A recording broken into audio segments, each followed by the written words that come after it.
teníamos Javier y yo es que fuese lo más colaborativo posible. Si en cualquier momento queréis comentar algo o no os queda algo claro o simplemente que no estáis conforme con lo que decimos, lo decís libremente y la idea es eso, que sea una charla muy interactiva, ¿vale?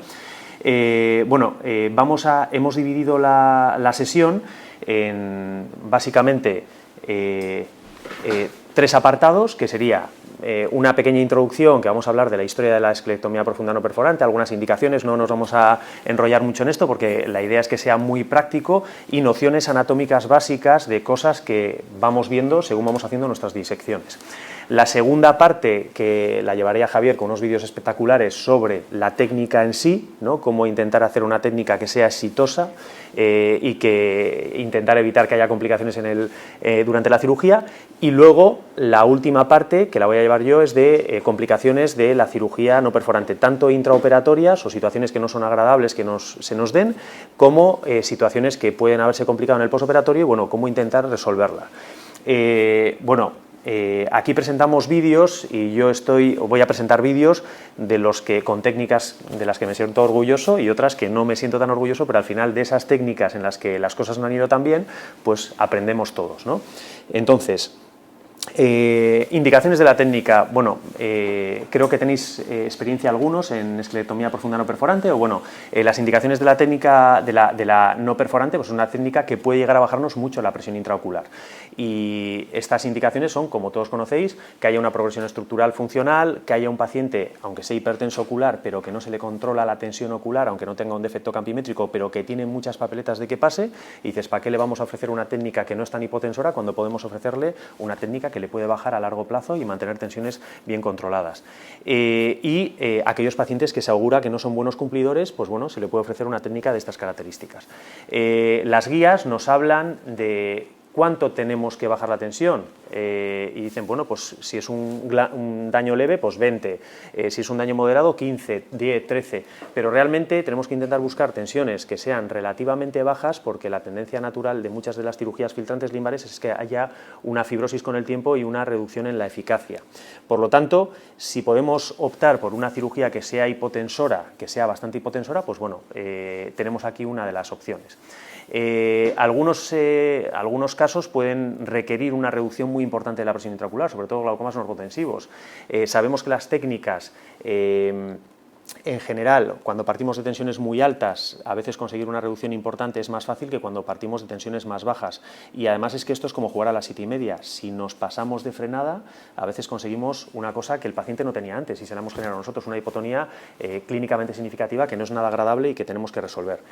Y algunos autores pues hablan de cuáles son los casos en los que no tenemos que ir a buscar una reducción muy agresiva de la presión intraocular. Pero esto de agresivo, yo diría, más que agresivo, diría que no sea brusca, una reducción muy brusca de la presión intraocular, porque puede ser agresivo bajando la tensión ocular con técnicas que son eficaces, pero que sean técnicas que sean poco bruscas. Esto es, una trabeculectomía en un paciente vitrectomizado puede ser muy brusca el descenso de la presión y generar una hipotonía brusca en el postoperatorio, un DC hemorrágico como vemos ahí, o un paciente que tiene un aumento de la presión venosa escleral, y hay técnicas, y la esclerectomía profunda no perforante, como os va a presentar luego Javier, con el sistema de la doble compuerta, puede conseguir bajadas muy importantes de una forma mucho más paulatina, ¿vale?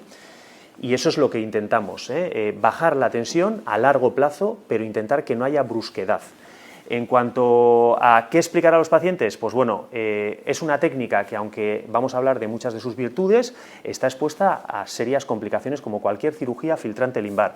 A los pacientes hay que decirles que no vamos a conseguir que mejoren el campo visual, no va a mejorar la agudeza visual. Bueno, se puede decir que si conseguimos reducir gotas, la superficie ocular puede mejorar, pero los pacientes van a experimentar una bajada transitoria, por lo menos, de la agudeza visual, al menos los 2-3 primeros meses, por el astigmatismo inducido, por los puntos, si hemos sido especialmente agresivos con la coagulación de la esclera y que se retraiga, y luego que pueda haber síntomas de hipotonía clínicamente significativa, aunque luego eso mejore con el tiempo.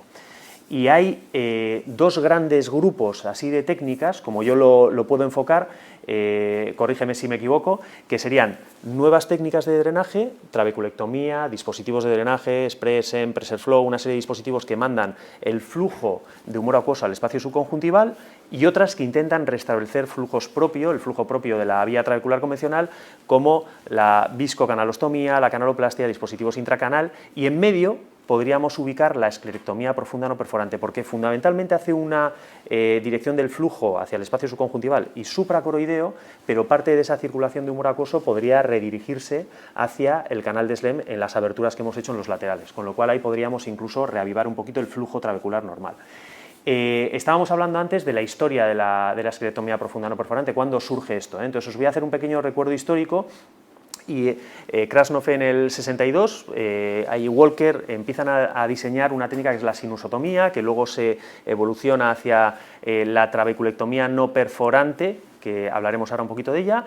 Finalmente, Fyodorov, Kozlov y también la ayuda Stegman diseñan lo que es la esclerectomía profunda no perforante tal como la conocemos hoy en día, y luego aparecen las técnicas de viscocanalostomía y canaloplastia, de las que hablaremos muy brevemente. La sinusotomía es una técnica que surge a principios de los años 60, habíamos comentado, es una técnica de flujo libre, se levanta la conjuntiva y se hace una resección de una cuña de esclera 120 grados superiores y se deja el canal de Slem en esta zona sin quitar el suelo y el tejido justacanalicular.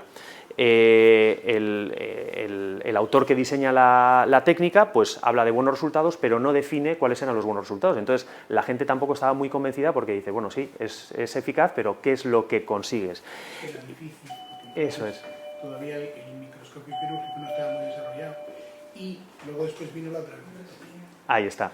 Ahí está. Y ahí coinciden, efectivamente, temporalmente, la trabeculectomía con esta técnica. La trabeculectomía, haces un agujero, un sacabocado, sale, no tienes que estar peleándote con encontrar el canal, y bueno, pues al final no es una técnica que impera por todo esto, efectivamente, por esa deficiencia en la definición de los resultados. Es una técnica que si funcionaba, luego además era de flujo libre, no tenías un tapete escleral que lo protegiese, y posteriormente Zimmermann, Lach y Arenas, esos tres grupos, fundamentalmente, definen la trabeculectomía ab externo. En esta trabeculectomía ab externo se levanta un tapete superficial y se va a quitar o se va a llegar a liberar la zona de la malla trabecular filtrante o pigmentada y se quita el suelo del canal. ¿Vale? Se diseñan unos trabéculoaspiradores, unas pincitas que tienen como polvo de diamante para intentar quitarlo, y también algunos de estos grupos desechan la técnica porque no había competencia con la trabeculectomía, era técnicamente mucho más difícil, pero ya había una seguridad. Pero Arenas continúa con la técnica y habla de incluso eficacias hipotensoras mantenidas hasta en un 80% y tal. Y finalmente Fyodorov, Stegman y Kozlov definen lo que es la técnica de esclerectomía profunda no perforante, que veis que cambia con respecto a la anterior. En la anterior técnica, en la trabeculectomía ab externo, ya se postulaba que la mayor parte de resistencia al flujo estaba en el tejido justacanalicular y en esa zona de la malla trabecular, por eso avanzaron.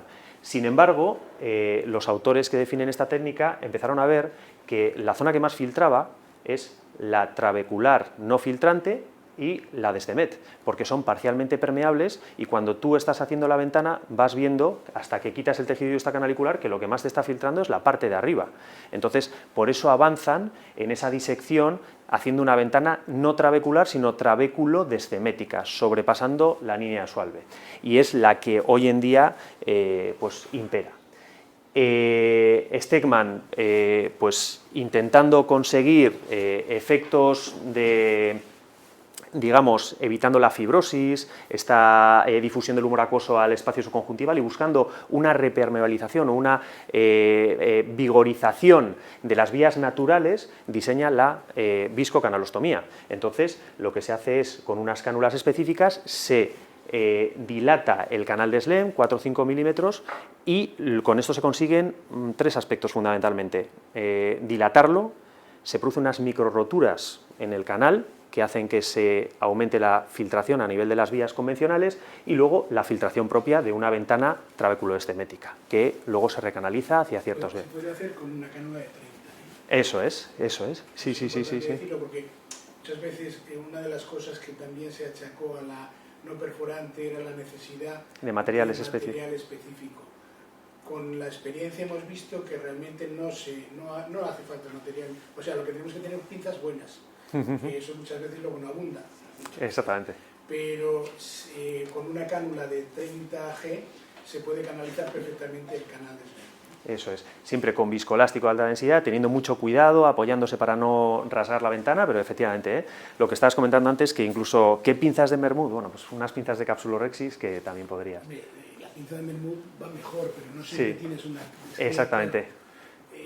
Hay que ver la realidad de lo que tenemos en los hospitales. Muchas veces tenemos que operar con cosas con las que no estamos muy a gusto. Eso entonces, es. pues uno se tiene que defender con lo que hay. Exactamente. Quiero decir que estamos haciendo estas técnicas quirúrgicas, como luego después veréis que hay sofisticaciones importantes que hemos desarrollado con instrumental muy sencillito.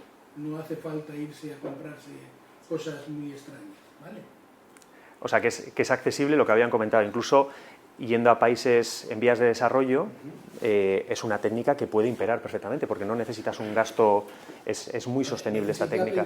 Exactamente. Necesita cuidado, o sea, ser cuidadoso y sobre todo saber uno lo que está haciendo, conocer muy bien la anatomía de la zona y saber cómo manejar esa anatomía, que luego después hablaremos de eso. Eso es, y finalmente la canaloplastia ya más recientita, donde se intenta dilatar el canal con estas sondas, aunque Javier lo hace también con un prolene, que hay que ser hermanitas, bueno, y se sutura el prolene. Ojo, que ahora están trabajando mucho con prolene, con la trabeculectomía ab interno. Eso es. Y ¿cómo se llama la técnica? Que luego después rompen todo. Que es ya. Bueno, sí. Bueno, lo están haciendo y tiene mucho auge ahora en este momento. Eso están trabajando con prolene. Quiero decir que lo que antes, cuando salió la canaloplastia, nos parecía que aquello era poco menos que la NASA, el dar la vuelta con un catéter a todo el canal de Slen, cuando lo que nos habían contado es que el canal de Slen no era continuo, que había interrupciones, pues la mayor parte de las veces no es verdad. O sea, es continuo, se puede canalizar perfectamente y es bastante más fácil de lo que en principio parece. Pero hoy día con prolene se está trabajando y hay gente muy mañosa en hacerlo incluso ab interno, aunque luego después rompen todo, no sé para qué se toma tanta molestia, ¿no? Es una trabeculotomía al final, sí. Trabeculotomía, hacen todo, pero bueno, no sé, ellos dicen que tienen muy buenos resultados, yo no lo niego, hay que conseguir cada uno que respetar las técnicas de los demás. Exactamente. Pero de todas formas a mí siempre, después de haber conseguido pasar el prolene y hacer esa machada tan tremenda, luego después coger y romper todo, pues una cosa que dices tú, bueno, tanto tiempo para esto, ¿no? Sí, y además es que luego te limita para ciertas otras opciones si se necesitasen, ¿no? Una cirugía no perforante ya no podrías hacerla, por ejemplo. Bueno, y esta sería la última versión modificada o ampliada o avanzada de la cirugía no perforante, que es de lo que vamos a hablar, aunque fundamentalmente de la esclerectomía profunda no perforante con implante. ¿Es eficaz? Bueno, pues hay distintas revisiones sistemáticas, Cochrane, etcétera, donde se ve que la esclerectomía profunda no perforante es eficaz. Se le ha atribuido siempre más poder hipotensor a la trabeculectomía, que es el gold estándar, y a la viscocanalostomía pues se ha demostrado que no es tan eficaz a nivel hipotensor, pero sí que es verdad que dentro de estas técnicas ofrecen una mejor calidad de vida a los pacientes generalmente y menos tasa de complicaciones. Y luego hay una cosa que resalta muchas de las revisiones que yo he visto, que es que es una técnica que no está tan estandarizada como podría hablarse de la trabeculectomía. Esto es, no todo el mundo hace el mismo tamaño de ventana trabeculoestemética, la técnica puede ser bastante variable, puedes pelar mejor o peor, y luego hay pacientes que tienen una malla úveo y córneo-escleral que igual no son tan permeables, entonces a veces se hacen modificaciones y luego ya no entramos en el tema de la agoniopunción, a cuánto se le hace o no.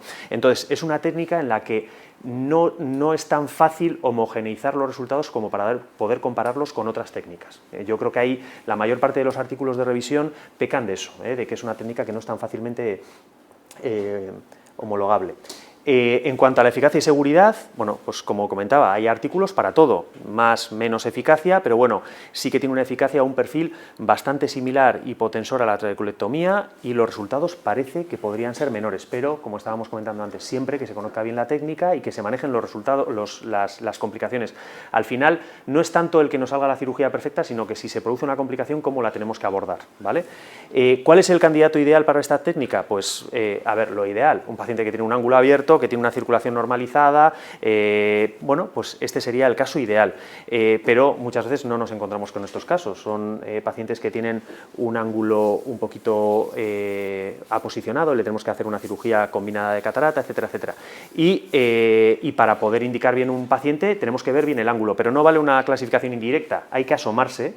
Y la OCT segmento anterior, todas estas cositas, no, hay que ver el ángulo y a veces hacer indentación, definir qué estructuras están visibles en el ángulo y cuánto de accesible va a ser esa ventana traqueostomética, no solo a la técnica, sino a futuras intervenciones posteriores, como puede ser una agoniopunción. Entonces, si tenemos un iris que se inserta muy cerca del espolón y que está ahí aposicionado y no le quitamos el cristalino o vemos qué tal, en cuanto hagamos una agoniopunción en un futuro o haga un Valsalva, se nos va a pegar. Entonces, tenemos que tener ángulos abiertos, pero bien abiertos. Esto es que el iris esté lo más separadito posible de esa futura ventana traqueostomética.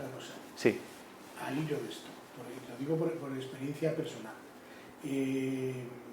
O sea, hay gente que lo hace en ángulos cerrados después de abrir, o sea, operar la catarata y hacer la no perforante. Bueno, puedes tener éxito y te puede ir bien. Pero yo me he encontrado a veces con situaciones, es que pensar una cosa, no hacemos iridectomía, entonces es una cosa que es un hándicap importante.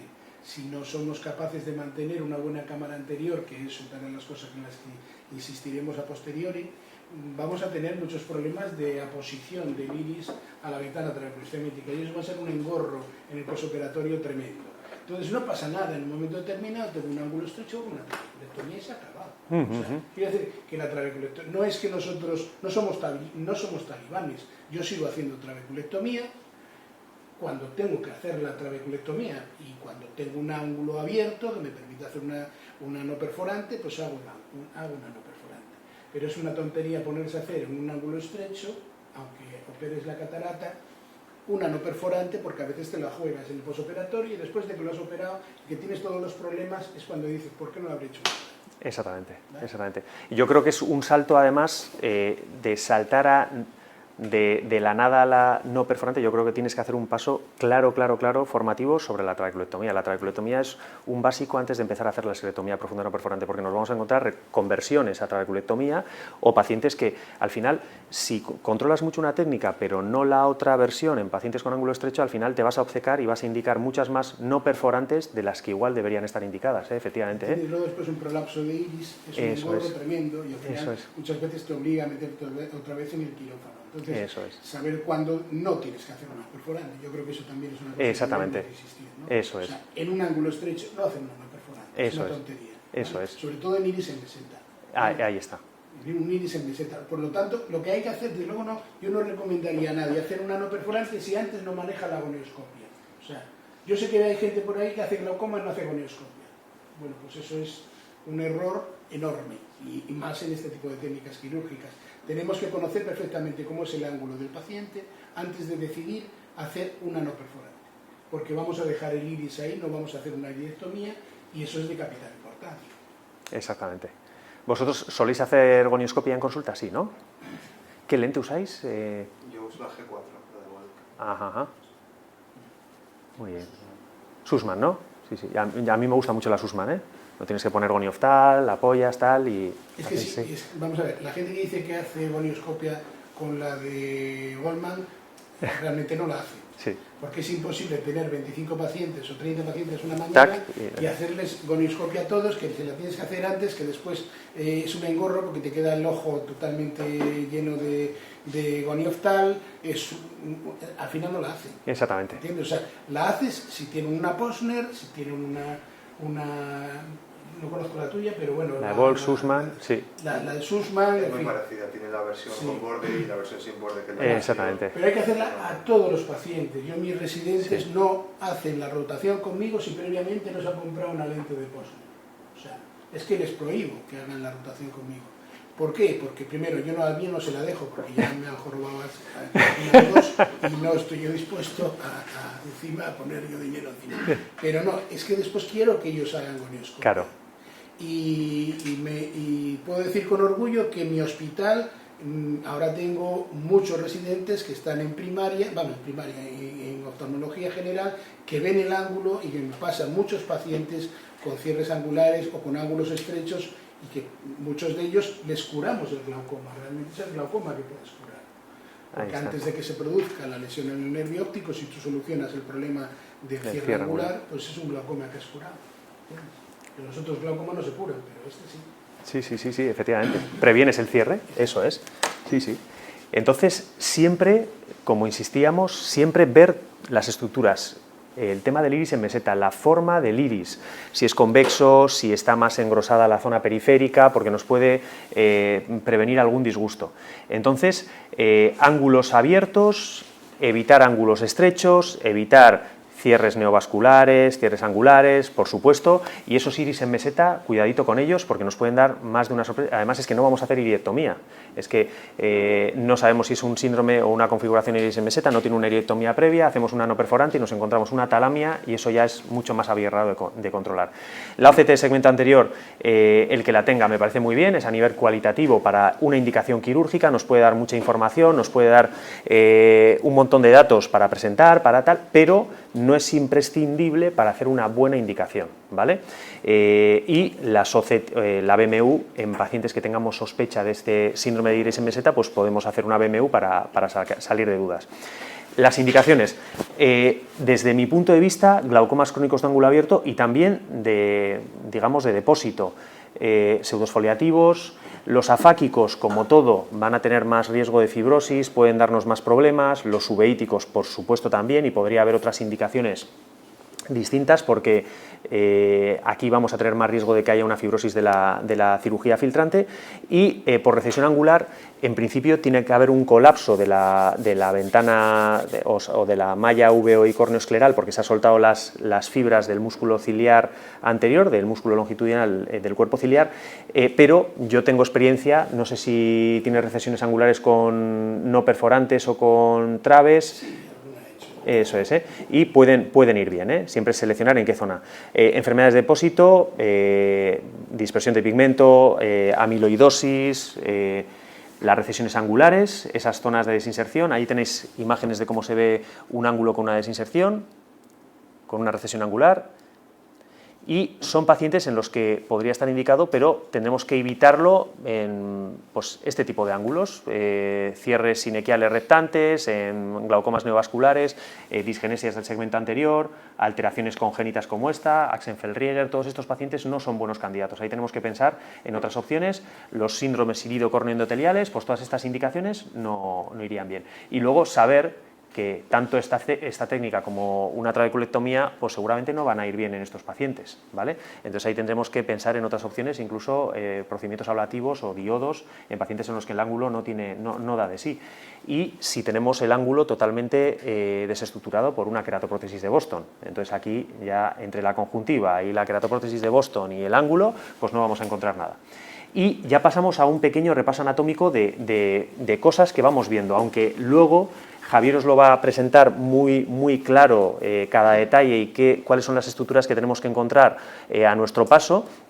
Pues bueno, hay un tema de gamas relativas de colores, de ubicaciones, hitos anatómicos que nos van a ayudar a saber en qué momento tenemos que, o estamos yendo muy superficiales o estamos yendo muy profundos, o aquí es donde tenemos que encontrar el canal, ahí vamos a empezar a hacer esa prensa. Lo primero, sujetar bien el ojo, y la córnea periférica, sabemos que es un poquito más gordita en el limbar, que nos permite enganchar bien la córnea, pero una de las complicaciones es que o lo hagamos muy superficial o muy profundo. Si lo hacemos muy profundo podemos perforar y estamos percibiendo cámara y no vamos a poder hacer una disección porque el ojo no tiene tono, entonces hay que quitar el punto y volver a darlo. Y hay un signo que es el de esa concavidad que generamos con la sutura. Yo uso un Vicryl de 7 ceros y cuando has pasado la aguja del todo, sin llegar a quitarla, la córnea se encurva. Si has penetrado en cámara anterior no se va a encurvar y si estás muy superficial tampoco, pero si estás en estroma medio más o menos, ahí se va a encurvar y dices que es un punto de fijación muy bueno. Yo suelo hacer, igual que Javier, una doble tracción y a mí me convence mucho, aparte de que te puedes sujetar el tapete si no tienes ayudante, pero me convence mucho porque cuando tú tiras del ojo hacia abajo, si das un solo punto aquí, estás tirando todo de aquí y ahí estás haciendo el tapete. Entonces te estás tirando justo de la ventana trabeculoestemética. Entonces si el paciente por lo que fuera mira hacia arriba o hay una tensión excesiva, se nos puede abrir o se nos puede desgarrar la ventana. Sin embargo, de la otra forma, repartes las fuerzas fuera de la ventana y el riesgo de que se desgarre la ventana mientras estás disecándola es menor. Como todo puede pasar. La fijación es más eficaz también. Exactamente. Porque al ser dos puntos de anclaje y tú el ojo lo dejas mucho más fijo. Eso. Cuando pones un solo punto de anclaje se te puede girar. Se te rota, efectivamente. Entonces, y luego hay otra cosa, al hilo lo del tema del material. Yo antes utilizaba Vicryl, pero al final dejé de utilizarlo porque el Vicryl tiene un inconveniente, y es que a veces deja residuos en el túnel escleral, y eso no me gusta. Entonces ahora lo que utilizo es un nylon de 5 ceros. Ajá. El nylon de 5 ceros lo que pasa es que tiene una aguja un poquito más cortita y es un poquito más engorrosa de manejar porque a veces se escapa del porta, pero tiene la ventaja de que no deja ningún residuo. Exactamente. Sí. Yo te he visto y la verdad es que es una atracción, se ve que es eficaz, que es sí. Pero ¿traccionáis de los laterales o también del centro?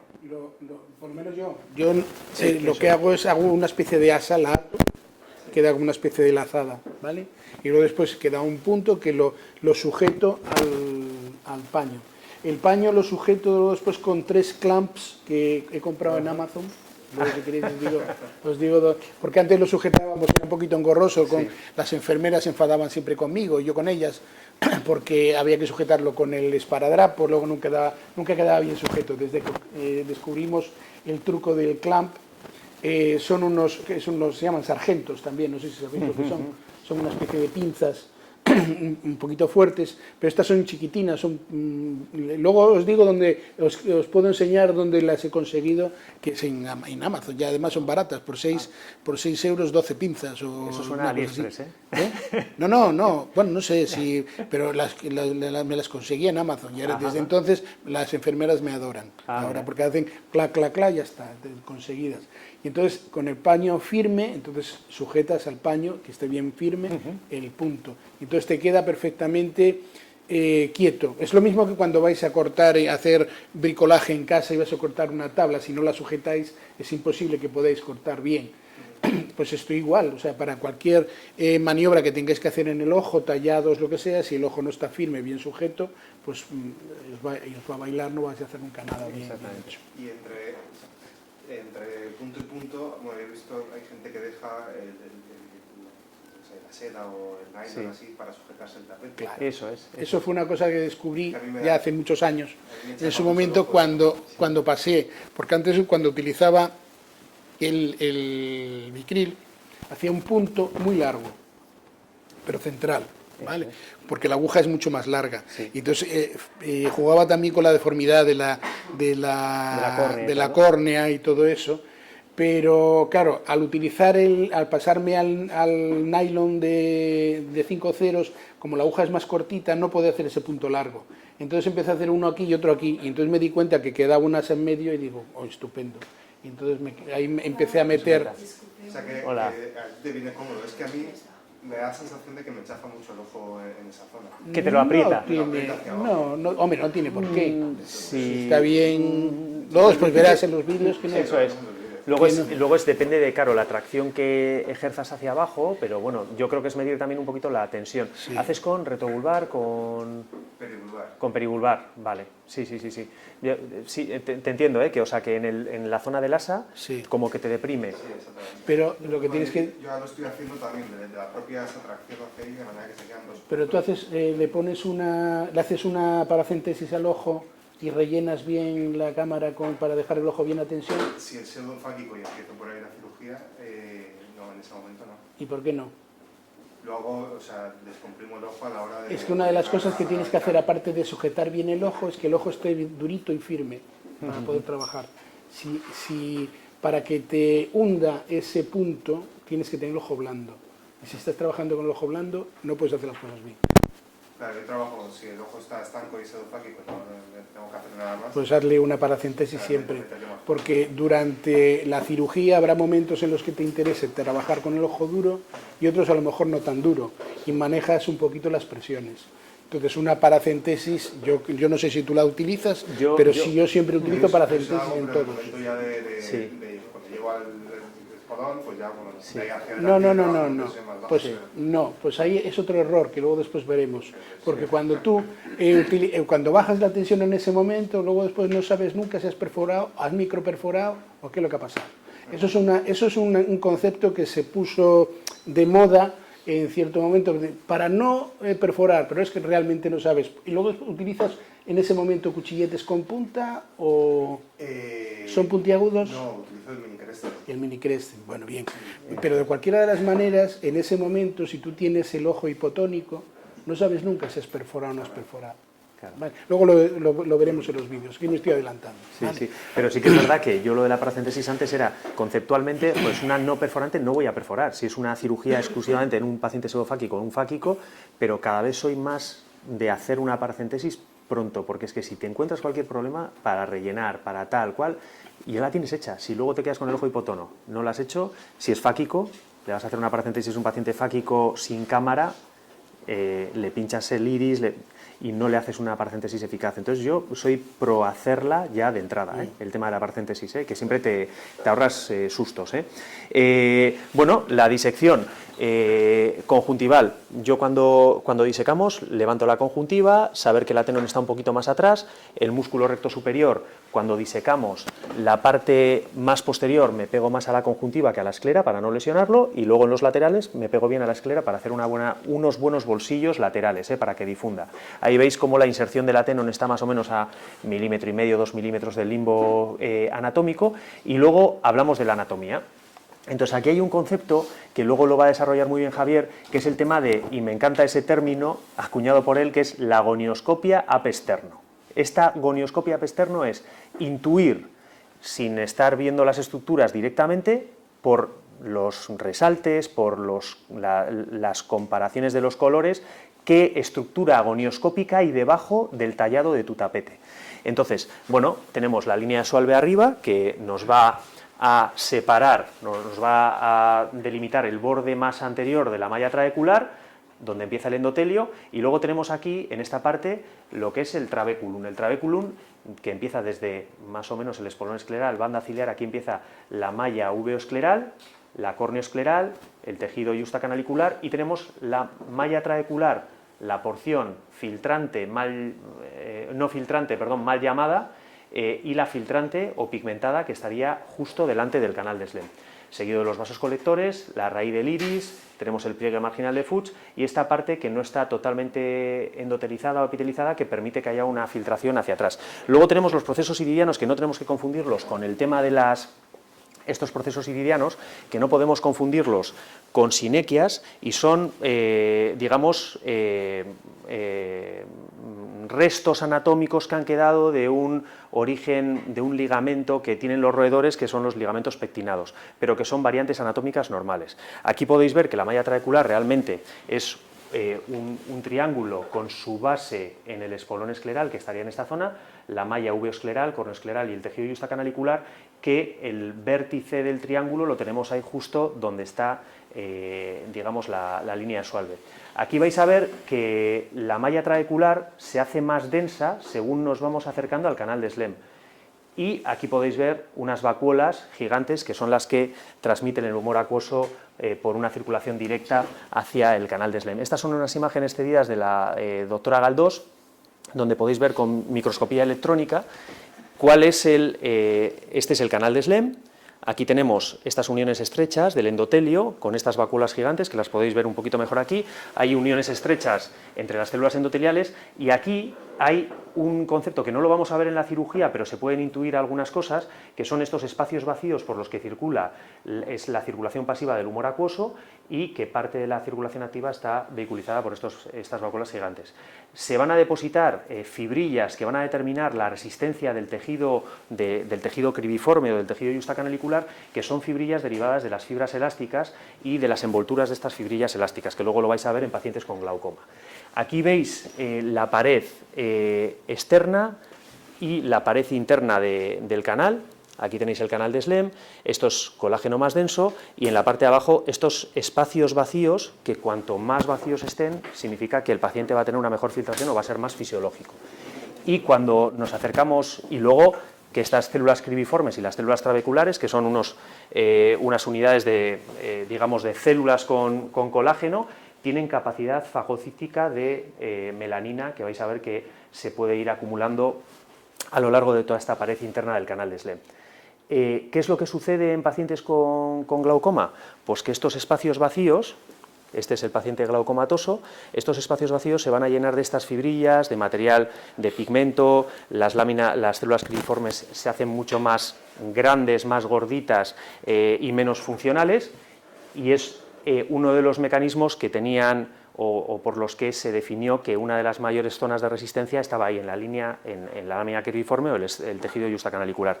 Aquí veis todos estos acúmulos en pacientes con glaucoma crónico de ángulo abierto. El tema ese de concepto fue a raíz de un trabajo que se hizo en ojos de cadáver, pero hoy día no está tan claro. Hoy día consideran que la mayor parte de las resistencias a la salida del humor acuoso está en la salida de los colectores. También. Que salen completamente oblicuos. Y hay unas válvulas ahí que son unas válvulas esclerales, sí, que son las que realmente producen esa resistencia. La resistencia, en el mayor de los casos del tejido yustacanalicular, se calcula que está en torno a un 25%. Por eso las técnicas de bypass de trabecular consiguen pues eso, unas bajadas tensionales relativamente moderadas, ¿vale? Eso es. Entonces, ahí, en insistir en retirar ese tejido para llevarnos toda esta zona de resistencia, para que la ventana trabeculostomética nos funcione bien, es fundamental, porque si no, esa parte de la ventana pues no nos va a funcionar tan bien. Y esta es la agonioscopia Pesterno, lo que os comentaba antes. Entonces aquí levantamos un tapete y Javier os va a presentar el esquema de los patrones de identificación de las estructuras que tenemos ahí. Este sería un patrón, si no me equivoco, 3. Un patrón 3. Entonces, si os fijáis, cuando hemos hecho una disección del primer tapete, aquí vemos, esto sería córnea clara, aquí se intuiría la línea de Schwalbe, aquí tendríamos el septum escleral, que sería la parte que está por encima de la porción no filtrante o no pigmentada de la malla trabecular, y aquí se intuye una zona más oscura, porque el canal de Schlemm está abajo y sería un poquito más oscuro, aunque luego os lo va a explicar mucho mejor Javier, que sería el canal de Schlemm. Y estas fibras engrosadas, aunque luego vais a ver la distribución que tienen las fibras, sería el septum escleral, que es cuando nos estamos acercando a esta zona. Perdón, el espolón escleral, el septum escleral arriba.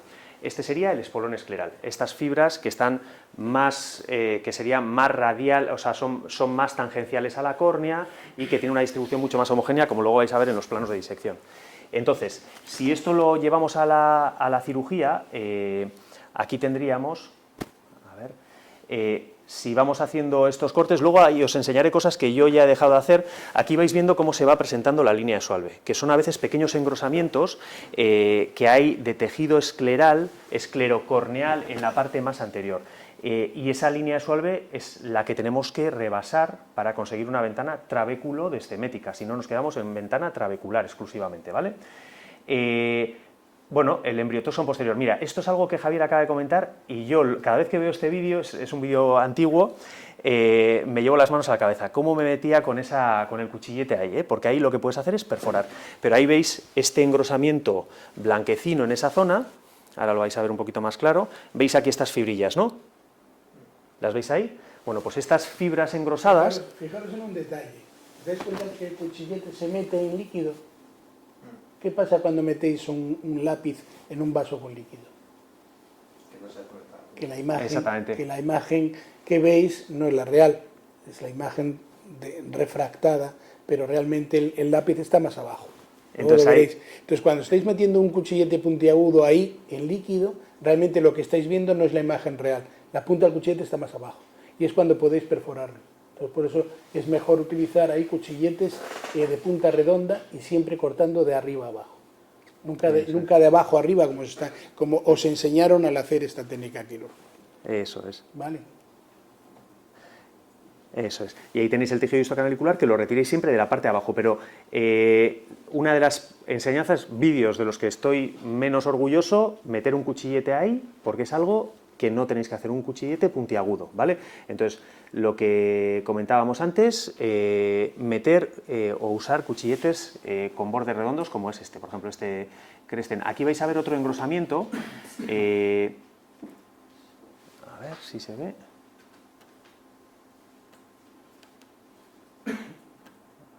Ahí estamos. A veces con la propia palita del palito Gold, ¿veis el engrosamiento blanquecino? ¿Lo veis ahí? Ese delimita el borde más anterior de la ventana. Entonces, a veces para poder avanzar, hay una técnica que os presentará Javier, que es la técnica de la viscodisección, pero podéis ir rebajando o bien con una hemosteta. Esa es la línea de Schwalbe que a veces se fibrosa. Eso es. ¿Entiendes? Eso, y a veces se hace visible, no siempre se hace visible. Por eso. Pero eso a veces se fibrosa y muchas veces hay adherencias a ese nivel. Eso es.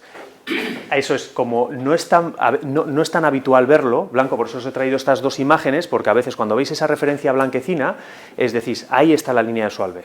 Entonces, como hay a veces adherencias muy fuertes, si tú intentas tirar de los laterales y te pasas, a veces se abre, porque la unión que tienes es más fuerte y la puedes desgarrar. Entonces, o bien con una mostetita o con una palita o con... Ahora os va a explicar Javier, no os lo quiero destripar, para poder avanzar mejor, ¿vale? Eso es, ¿eh? Esto, a ver, esto es... Vale, esto lo vamos a pasar. Vale, entonces, básicamente, esta imagen es una imagen ampliada de una disección de una ventana traqueostomética donde creo que se puede más o menos intuir lo que tenemos. Aquí tendríamos, esta sería, aquí tendríamos el espolón escleral. ¿Veis el trabeculado? ¿Intuís el trabeculado de la ventana traqueostomética? ¿Vale? Entonces, aquí tendríamos más o menos la línea de Schwalbe, la tendríamos por aquí. Aquí tendríamos, todo esto es la malla trabecular, donde se ven estos poros, que si lo ampliáis se llegan a ver los poros, y aquí tendréis la parte pigmentada. Una cosa, ¿vale? Que voy a adelantarme, pero es que viene a colación. ¿Os fijáis que aquí, que podríamos llamar esto surco de avance, cuando estamos operando y queremos seguir hacia adelante, ¿verdad? ¿Veis algún detalle aquí? ¿Verdad que no se ve nada? Mucho más liso. No es que no sea mucho más liso. Aquí no veis detalle ninguno, ¿verdad? Nada. Vale, ahí está. Ahí lo dejo. Os quedáis con la imagen, para luego, Ahí lo dejo. ¿Vale? Entonces ahí se ve, esto sería desde... Ahí está. Ah, vale. Vale. Ya he visto ahí un... Sí. Lo he visto, Luego ya lo... Vale. Otra imagen, aquí sería una ventana muy estrechita, no es un vídeo también antiguo, fijaos que estoy ahí con el cuchillete, y aquí os quiero presentar un poquito el tema de la retirada del tejido justacanalicular. Lo veis que cuando lo retiramos, en los laterales a veces hay un sangrado, y realmente hay un sangrado porque hay un reflujo de sangre del canal de Schlemm. Ahí es donde posteriormente se podría entrar para dilatar en una viscocanalostomía. Veis que el tejido es elástico, es muy blandito cuando lo tenemos humedecido, y cuando se deshidrata pues se pone rígido. Veis los sangrados laterales del canal de Schlemm. Esa es la zona donde está el canal de Schlemm, ¿vale? Este tejido puede ser más o menos evidente, en el anterior estaba más pigmentado, y en este caso lo que tenemos es una paciente con un iris más claro, con menos pigmento, y fijáis, este es el signo de la guitarra, lo suelo llamar yo, es con la pala de la pinza te metes un poquito por debajo, enganchas y luego cierras, y siempre tirando hacia arriba, intentando no apoyarte hacia abajo para no perforar. El sangrado lateral, y ahí retiramos la otra parte del tejido justacanalicular, Entonces son variantes que podemos tener. Verificar siempre la filtración, y con las hemostetas, yo ya os presentaré algún vídeo, mucho cuidado, y siempre intentar usarlas un poquito húmedas para no presionar excesivamente sobre la ventana. El tejido justacanalicular se puede, hay veces que es muy fácil cogerlo, está muy bien identificado, otras veces está más deshilachado, e incluso a veces con una espatulita o con una se puede pelar siendo cuidadosos, muy cuidadosos, ¿vale? Y luego os presento este vídeo. Bueno, esta es una... Este es un esquema anatómico de la malla trabecular. A ver, no sé si se ve. A ver, espera un poquito.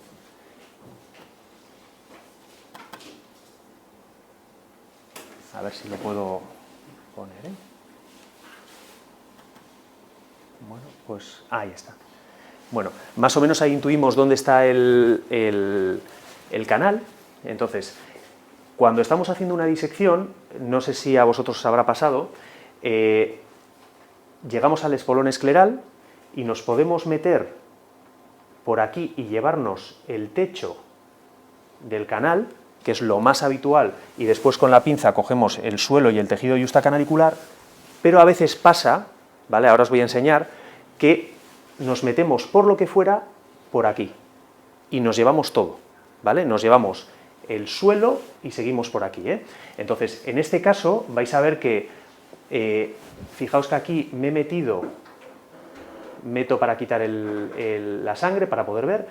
Tenemos aquí el espolón escleral, aquí hay cuerpo ciliar, ¿veis aquí? O sea que he ido profundito, profundito, casi me meto en el cuerpo ciliar, disecamos hasta adelante, ¿vale? Y cuando vamos a retirar el tejido yustacanalicular no lo encuentras. A veces te afanas en ¿dónde está? Tal, y no encuentras, no lo ves, que a veces no es tan fácil de ver, ¿vale? Entonces retiramos el segundo tapete, bueno, nos va filtrando, pero no encontramos tejido, ¿vale? Entonces, probablemente aquí nos hemos metido más abajo, ¿vale? Entonces os presento aquí algunas imágenes también que he ido coleccionando de situaciones como son estas, ¿vale? Entonces, esta es una disección de un segundo tapete y veis que aquí hay una banda de tejido yustacanalicular que se nos viene aquí. Y aquí nos hemos llevado, luego vas a buscarlo y no encuentras nada de tejido yustacanalicular, te lo has llevado. Yo siempre les digo, a la enfermera le digo, guárdame el tapete. Te sirve para un montón de cosas, incluso para tapar un defecto escleral si es necesario, pero sobre todo, por si luego no encuentro el tejido yustacanalicular, lo cojo de ahí. Este es otro ejemplo, bueno, aquí esta es la imagen anterior, que con una pinza lo buscas aquí y te lo llevas, y lo tenemos ahí, ¿eh? Lo verificamos. Aquí no se ve tan bien como lo vais a ver ahora, en estos otros vídeos, ¿eh? Aquí tenemos este caso, está disecado y cogemos la pinza y nos sale aquí el tejido yustacanalicular. Entonces, dejar el tapete escleral profundo por si acaso luego no os convence la disección que habéis hecho, ¿vale? Y este es un último caso. Os presento, yo cuando nos metemos aquí, este es con un micricresten, nos estamos metiendo ya las fibras del espolón escleral, vamos avanzando poquito a poco, los laterales. A veces separamos y aquí se veía dónde estaba esta fibra, pero sobre todo aquí teníamos esta fibra del tejido yustacanalicular que lo teníamos ahí. Nos lo habíamos llevado casi todo, ¿eh? Entonces, son imágenes que os enseño pues porque a veces te encuentras que luego no lo ves en lo que es en el lecho quirúrgico, ¿vale? La vía trabecular, lo que comentábamos. Luego hay una reflexión, a ver qué os parece. La malla uveoscleral son poros más grandes, son 1 o 3 laminitas que tenemos aquí, que es lo que vamos a dejar junto con la malla esclerocorneal, que son 5 o 10 laminillas con poros más pequeños, y luego tenemos esta zona de tejido yustacanalicular y el suelo del canal de Slem, ¿no? De ahí nos vamos a la circulación vascular del canal de Slem, se va hacia el exterior a través de la circulación venosa episcleral y por eso os traigo este vídeo que, aparte de ver cómo funciona la vía trabecular convencional, nos dice otro hito anatómico, que es el de la circulación de los vasos, las venas del acuoso. Mira, esa es una vena del acuoso, ¿vale? ¿La veis ahí? ¿Veis que echa suero, sangre, ¿vale? Está justo encima del canal de Slem. Y luego la referencia, vais a ver que cuando pasamos y profundizamos en la zona donde estaba esa vena del acuoso, justo debajo está la ventana trabeculoestemética. Ahí veis la filtración. Y esa es la zona donde nos está indicando dónde tenemos el canal de Slem, ¿vale? Para ir profundizando o buscando la disección. Estas venas del acuoso se juntan con los colectores externos y llevan la filtración hacia el sistema venoso episcleral. En esta imagen también cedida, que esta es la reflexión que quería hacer, a mí me ha pasado a veces que cuando haces una disección de una ventana y dices, ¿estás satisfecho con el plano? Y dices, bueno, hemos entrado, yo creo que estamos muy bien, y no nos filtra especialmente bien. Mi reflexión es que algunos pacientes con glaucomas hiperbáricos, como es esta imagen de microscopía electrónica de la doctora Galdós, la malla trabecular, la córneo y uvoescleral, por el traumatismo mecánico se pegan. Mi sensación es que algunos de estos pacientes con tensiones muy altas, glaucomas muy hiperbáricos, a veces no son ventanas tan permeables, salvo que avances bien en la Destemet, porque tienen ese daño mecánico y esa cohesión de esas fibras. No sé si os parece, aunque ya sé que hay otras teorías, por eso es. Y por último, esta circulación venosa piescleral, que como sabéis redistribuye todo el flujo, pero también juntándolo con digamos, las imágenes posoperatorias, nosotros nos vamos a encontrar que algunos pacientes, y no es tan infrecuente si somos observadores, en las ampollas de filtración nos vamos a encontrar, cuando son ampollas funcionantes, que chutan bien, vamos a ver interrupciones del flujo en esta circulación subconjuntival y la aparición de linfáticos, ¿vale? Más que aparición, los linfáticos están, pero que se hipertrofian exactamente y se hacen muy visibles. Entonces, hay un componente de circulación de los plexos linfáticos, tanto a nivel coroideo como a nivel de subconjuntival y episcleral, que tienen, y se ha demostrado que aquellos pacientes que tienen más densidad de linfáticos, las ampollas de filtración pueden ser más eficaces, y estas cosas aparecen. Y el canal por dentro, aquí no me voy a meter mucho, porque Javier tiene mucho que presentar, pero que a veces aparecen pseudoseptos, de los que luego hablaremos, que cuando estamos levantando la ventana, nos pueden aparecer, que son unas estructuras que aparecen, que os las va a presentar mucho mejor Javier, ¿vale? Estas estructuras que aparecen en el interior del canal de Slem. Bueno, esta es una imagen de canaloplastia, pero que os la presento simplemente para que veáis dónde se entra, dónde estaría digamos, el espolón escleral, dónde está el canal de Slem, y sobre todo por una relación con un vídeo que os voy a presentar ahora de la posición relativa del canal de Slem dependiendo de la ubicación anatómica de la cirugía, ¿vale? Entonces, en este caso lo que se hace es, esto es con una sonda ITRAC. Una pregunta. Sí. Sobre esto, porque es un concepto importante. Sí. Cuando haces canaloplastia, primero terminas la ventana y después haces la canaloplastia. Yo sí, pero ya hace mucho que no hago porque las hacía en cruces y tal, pero hacía así, hacía toda la ventana. El problema de hacer la ventana es que a veces se te rompe. O a veces tienes microperforaciones y cuando ya vas a meter la sonda o el catéter, tienes el ojo blando. Exactamente. Y canalizar con el ojo blando es mucho más complicado. Y a veces no puedes.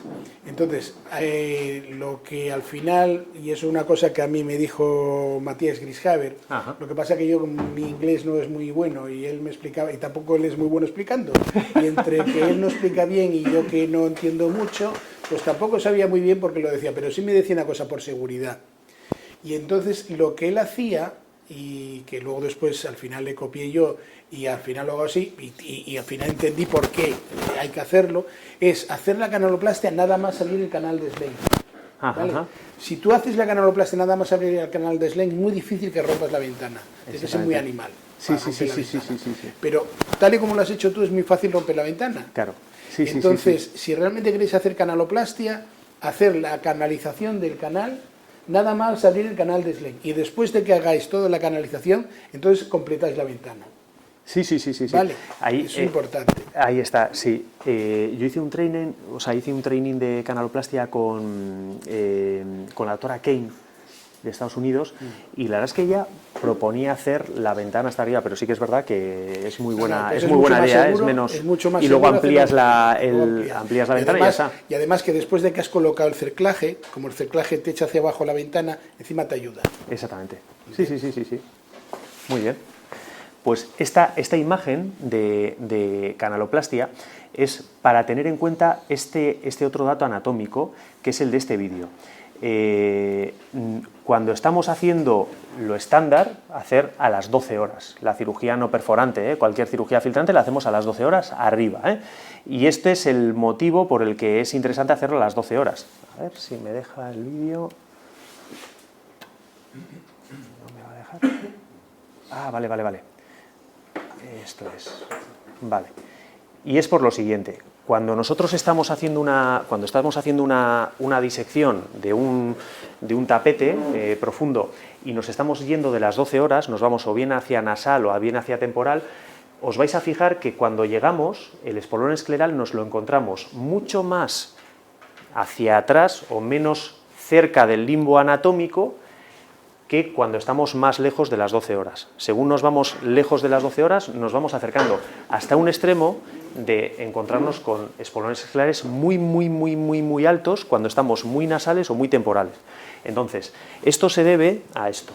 Mira, aquí vais a ver la imagen que os he presentado antes de la canaloplastia. Cuando nosotros tenemos la luz, fijaos la luz qué cerquita está del limbo cuando estamos en nasal o en temporal, y cómo la sonda, siguiendo el trayecto de la sonda, se va separando del limbo según nos vamos a las 12 horas. Entonces, si nuestra cirugía, porque el paciente tiene aquí una cirugía previa a las 12, la vamos a hacer aquí, que sepáis que el espolón escleral nos lo vamos a encontrar mucho más cerca. Y hay veces que entramos prematuramente en la coroides porque estamos diciendo, esto tiene que estar ya por aquí. Entonces, hay que tener esto en cuenta y os lo voy a presentar en este vídeo. Entonces, aquí vais a ver en pacientes que pues tenemos que operar por lo que fuera, lejos de las 12 horas. ¿no? Estas son cirugías, por ejemplo, en el cuadrante nasal. Entonces, en el cuadrante nasal, si os fijáis aquí, tenemos... Esta es una cirugía previa que tiene las 12 horas, vamos disecando y vais a ver, dices, bueno, pues esto es igual, la disección te ha quedado así, y te ha quedado así como irregular, yendo hacia un lado. Ahora vais a ver, bueno, vamos abriendo, lo que está más cerca de las 12 horas, fijaos que el espolón lo tenemos aquí, y según nos vamos separando, ahora hay un poquito de sangre, pero en esta zona, vais a ver que nos acercamos muchísimo a la córnea. Fijaos esta ubicación. Y esto es porque el diámetro corneal es mayor en horizontal que en vertical, y eso lo sabéis para hacer la medición en los glaucomas congénitos, de tal forma que el espolón escleral, que sigue una distribución más o menos circunferencial, pues hace que se separe o se aleje, depende del cuadrante en el que estemos operando. Y dices, bueno, pues el canal de Schlemm o el tejido yustacanalicular nos dan la evidencia. Realmente no es que la disección haya salido irregular, el canal de Schlemm está donde tienes el espolón escleral y veis ahí que se diseca, de tal forma que veis que la ubicación más lejos de las 12 horas nos va a hacer buscar espolones esclerares más cerca de la córnea que en el otro sentido, ¿vale? Aquí pasa exactamente lo mismo, Si estamos más separados, ahí veis la otra cirugía que tenemos ahí, si estamos más separados, ahí tenéis el tejido yustacanalicular, es que el espolón nos lo encontramos prácticamente en la córnea. Tienes que hacer el tapete o meter el primer tapete mucho en córnea, porque si no, no tienes tanto rango de movilidad. Y lo mismo nos pasa en los cuadrantes temporales. Según nos vamos separando, nos pasa exactamente lo mismo. ¿Vale? Entonces, no sé si os ha pasado alguna vez de estar haciendo una cirugía fuera del cuadrante superior y que... pero bueno... La ubicación del espolón cambia claramente. Vale, y ahora os voy a pasar al tema del espolón escleral, ¿vale? Bueno, el espolón escleral son fibras de colágeno, tiene un montón de vacuolas y ahí está unido el ligamento del músculo longitudinal del cuerpo ciliar y está unido con la malla trabecular, ¿vale? Aquí lo podéis ver muy bien. En esta zona, aquí veis que las fibras se orientan, está muy magnificada, se orientan un poquito de forma más homogénea que lo que tenemos aquí, aunque luego en los vídeos de Javier se va a ver muy bien cómo nos acercamos. Y justo debajo de ese espolón escleral y justo encima tenemos la malla trabecular y abajo está el músculo longitudinal. Y arriba tienes el espolón, fíjate. Eso es. Sí. ¿Lo ves? Ah, sí, sí. Eso es el espolón. Exactamente, ahí se ve. Luego con los tapetes, ahí como dándoles la vuelta se ve. El músculo longitudinal del cuerpo ciliar, y esto es una cosa a tener en cuenta porque a veces nos emperramos en quitar tejido yustacanalicular y el tejido yustacanalicular realmente estamos pensando que es el ligamento longitudinal del músculo ciliar, que ahora lo vais a ver. Entonces, tenemos una porción, el músculo de Bruch, que es este musculito de aquí, que tiene esa inserción en el espolón escleral, luego de las fibras radiadas, las circulares, y el músculo de del cuerpo ciliar se inserta en el espolón escleral, este sería el músculo ciliar, se inserta haciendo como una especie de enganches elípticos en estas fibras esclerales, ¿vale? Estas fibras esclerales tienen unos receptores de presión y tal que ayudan a abrir o cerrar un poquito esa malla trabecular, y vais a ver en esta imagen, esta es una imagen de una cirugía hecha en temporal pura casi, porque la zona superior tenía una trabeculectomía, y vais a ver, os lo traigo fundamentalmente para ver esa inserción de ese tendón, ¿vale? Aquí le añadí una espolonectomía, ¿vale? Ahora vais a ver. Entonces llegamos en esta zona, abrimos la ventana trabeculoestemética, nos vamos yendo poquito a poco hacia arriba. Yo aquí disecaba con una bola, un manipulador en forma de bola atraumático, ahí vamos avanzando. Veis que no filtra gran cosa. Era un paciente con un Posner, estaba operado previamente, estamos a las 12, la ventana siempre queda más estrechita cuando te acercas más ahí, retiramos este tejido ahí. Luego hay otra cosa, siempre esa punta de la tijera, tener mucho cuidado de verlo, porque os voy a presentar una complicación por cortar sin ver la punta de la tijera, que puedes cortar la ventana trabeculoestemética. Y sobre todo ahora retiramos el tejido, no filtra gran cosa, vamos quitando más. Yo me empeño en quitar todas las fibrillas que tenemos, ¿vale? Y esto es el tejido, ¿vale? Y aquí le hago una esplenectomía, le quito fibras esclerales, y este vídeo es para que veáis un poco lo que tenemos debajo. Entonces aquí debajo vais a ver, esto sería ventana, y aquí vais a ver, esta es la esplenectomía, vais a ver unas fibras grisáceas, y aquí unas fibras un poquito más oscuras, que es el músculo, el cuerpo ciliar y el músculo longitudinal. Vamos retirando todas las fibrillas que hay en la ventana, vamos consiguiendo ya más filtración, y fijaos que engancho el tendón. Esas son las fibras del tendón, del músculo ciliar, ¿eh? Esos no son fibras de tejido iostacanalicular. Fijaos lo vinculado que está el espolón escleral con el músculo longitudinal y con el tejido iostacanalicular. Exactamente, ahí puedes hacer una diálisis, ahí puedes soltarlo, efectivamente. Al respecto de esto, o sea, yo no sé si habéis hecho, bueno, supongo que sí, cuando haces una imagen de OCT de una cirugía no perforante y está el espolón escleral, no sé si os fijáis, el espolón escleral siempre queda hacia abajo, luego está la... Pues eso que queda hacia abajo, ¿qué te sugiere? ¿Qué te sugiere? Que está traccionado... No, que el espolón escleral, por la disposición de sus fibras, cumple una función estructural en el polo anterior. Y si tú lo quitas... Pues tener astigmatismo. Claro, es que es una cosa que a mí no me convence demasiado, lo del tema de la espolonectomía. Sí. Vale, porque hay una cosa... El problema que tenemos muchas veces con este tipo de cirugía es morir de éxito. Morir de éxito quiere decir que al final consigas bajar la tensión y mucho, ¿vale? Y el problema cuando tú tienes que bajas la tensión y además es que estás quitando un trozo importante de esclera en esa zona, ¿vale? Si la tensión después en el posoperatorio consigue una tensión más o menos buena y tal, que el ojo vuelve otra vez a adquirir su forma normal, muy bien, pero si tienes una tensión baja y ese ojo no es capaz de rellenarse, de reinflarse como si fuera un balón, ¿vale? Te va a quedar un astigmatismo permanente. Y si tú encima le quitas el espolón escleral, que yo creo por imágenes, que cuando hacemos esas imágenes vemos que realmente el espolón queda un poquito hacia abajo porque hace la función como si fuera una especie de cerclaje en el polo anterior del ojo. Si tú quitas eso, estás generando astigmatismo. Yo creo, estoy convencido de ello. Por experiencia de casos míos, yo no quito el espolón escleral, pero sí que es verdad que a veces cuando has roto la ventana trabeculoestemética, ya el ojo empiezas a tener problemas en la cirugía, porque toda esta cirugía todo va muy bien mientras no rompas. En el momento que rompas, la cosa empezamos a tener inconvenientes. Entonces, uno de los inconvenientes, eso es lo que os digo yo, que has quitado mucho tejido, que has desestabilizado esa zona, ¿vale? Y que si encima tienes el ojo, has conseguido el éxito de tener la tensión baja, al final lo que tienes es un astigmatismo importante. Y eso, por ejemplo, me pasó con la mujer de un compañero, de un oftalmólogo, que le hice una no perforante, perforó, no mucho, un poquito, pero luego después no éramos capaces de que subiera la tensión y tenía un astigmatismo 4 o 5 dioptrías que me quedó permanente. Entonces es un tema importante a la hora por ejemplo, hablar de espolonectomía y todo este tipo de cosas, ¿no? O sea, que es que ya estamos quitando mucho tejido, ¿vale? Y si encima hemos tenido, por lo que sea, una rotura de la ventana trabeculostemética, pensar que cuando el ojo se queda, por ejemplo, hablan el astigmatismo que generan las suturas. Las suturas, es verdad, si tú suturas muy fuerte, vas a generar astigmatismo. Pero lo que más genera astigmatismo es la hipotonía.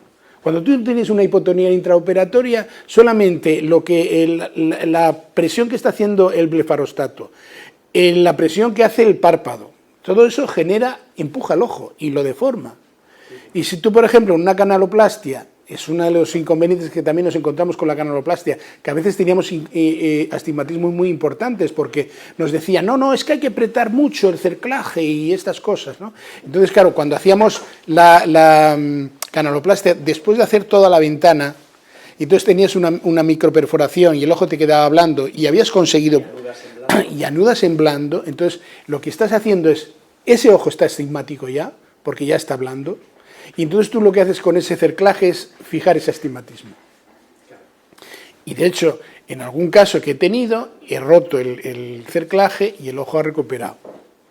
¿Entiendes? Entonces, ojo con ese tipo de cosas, ojo con la espolonectomía, porque yo creo que ahí es un límite y es un inconveniente que, por decir algo, que la esclerectomía profunda no perforante tiene. A veces podemos morir de éxito. Y el morir de éxito supone un astigmatismo elevado que es difícil de controlar. Yo espolonectomía, la verdad es que básicamente no uso, pero el vídeo lo traigo sobre todo para que se vea la relación que hay entre espolón escleral, músculo ciliar, porque creo que es interesante y que no nos confundamos. Aquí se ve muy bien lo que es la ventana con el ligamento, que a veces ese ligamento se puede exponer si hemos entrado muy bien en el espolón escleral, se puede ver ese ligamento y a veces estamos tirando del ligamento, no tirar de ese ligamento, que es el ligamento del músculo. Es porque te has metido antes. Exactamente, seguramente has entrado antes de tiempo. Exactamente, que hay, mira, aquí lo veis muy bien, ¿eh? Esta tracción, realmente es una tracción sobre las fibras tendinosas del músculo ciliar. Debieras de verlo. Exactamente, eso es. Pero que hay veces que el espolón escleral son fibras y abres o un poquito arriba o un poquito abajo y efectivamente se ve. Y se ve esa banda grisácea que no es el tejido iostacanalicular, ¿vale? Aquí veis la relación. Y ya por último os hablo del cuerpo ciliar, que lo tendríamos ahí, justo debajo de las fibras esclerales que estamos disecando. Este músculo, este cuerpo ciliar es importantísimo no generar un efecto tóxico con el tema de la mitomicina, porque puede absorberse parte de la mitomicina y que afecta al cuerpo ciliar, porque tiene su función, como todos sabéis, para la producción del humor acuoso y también para la renovación y el orden natural del espacio de la cámara anterior. Y va a producir más o menos de forma constante una cantidad de humor acuoso que nos viene bien para esas hipotonías. Si al final hemos generado una toxicidad sobre el cuerpo ciliar, encima tenemos una hiperfiltración, pues esto.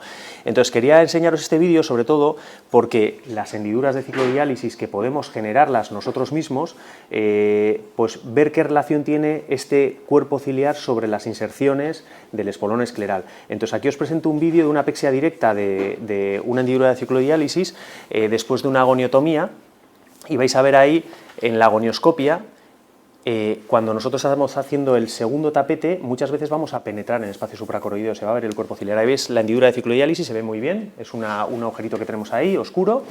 Estas hendiduras de ciclodiálisis se pueden tratar de distintas formas, hay distintas pexias que se pueden hacer, y en este caso os presento esta imagen para que veáis qué relación tenemos con la esclera. Si el tapete que hacemos es de espesor completo, como lo vamos a hacer ahora, vais a ver que se hernia el cuerpo ciliar. Esta hernia del cuerpo ciliar va a haber un montón de filtración porque teníamos una hendidura de ciclodiálisis con mucha hipotonía. Veis ahí cómo va saliendo todo el humor acuoso que está acumulado por esa hendidura de ciclodiálisis, y cuando levantamos vemos que el cuerpo ciliar siempre va a venir hacia nosotros. El cuerpo ciliar debería estar sometido a un límite anatómico anterior, que es el espolón escleral, pero como se nos hernia, una vez que se empieza a herniar, sobre todo si se nos hernia cerca del espolón escleral, luego es muy difícil que sigamos traccionando y que no siga viniéndose hacia adelante. Entonces veis ahí cómo se nos viene hacia adelante y ese sería el límite del espolón escleral. ¿Veis la hendidura de ciclodiálisis? Ahí estamos sujetando haciendo una apexia justo por detrás de la hendidura de ciclodiálisis para sujetarla y cerrarla. Hay otra más pequeñita al lado que también la vamos a cerrar, pero esto es uno de las posibles complicaciones que podemos tener, que se nos hernie el cuerpo ciliar no atrás del todo, sino más adelante. Que adelante, una vez que tiras, ya estás cerca del espolón escleral y antes que nos metemos prematuramente en el cuerpo ciliar antes de llegar al espolón escleral, luego es muy difícil completar una disección adecuada de la ventana traqueoestemética sin que se nos venga hacia adelante, ¿eh? Entonces, este vídeo simplemente os lo traigo a colación, no tiene nada que ver con una esclerectomía profunda no perforante, es simplemente, bueno, ahí se cierra la hendidura de ciclodiálisis para que veáis que el cuerpo ciliar, una vez expuesto del todo, se nos va a venir hacia adelante y nos dificulta la disección. Es una lente Swan. Sí, eso es, una lente Swan, sí. En cuanto a los implantes, antes habíamos hablado de las técnicas y a finales del siglo pasado se incorporan pues, este tipo de implantes para hacer despaciadores y bueno, en muchas de las cirugías que vamos a presentar estamos poniendo alguno de estos implantes, el snopper, que yo, si pongo snopper, siempre lo suturo, aunque tiene esas aletas laterales por situaciones que os voy a presentar, porque como todo se puede movilizar, si el paciente se rasca, si lleva un golpe, entonces os voy a presentar casos de golpes, traumatismos, etcétera, etcétera, ¿eh? Y la ventaja que tiene el V2000, el V-Clip, es el doble flecto. Vamos a meter el espacio en el espacio supracoroideo y vamos a tener también un efecto de espacio hacia adelante que impide que se cierre el tapete escleral y vamos a conseguir esa doble vía.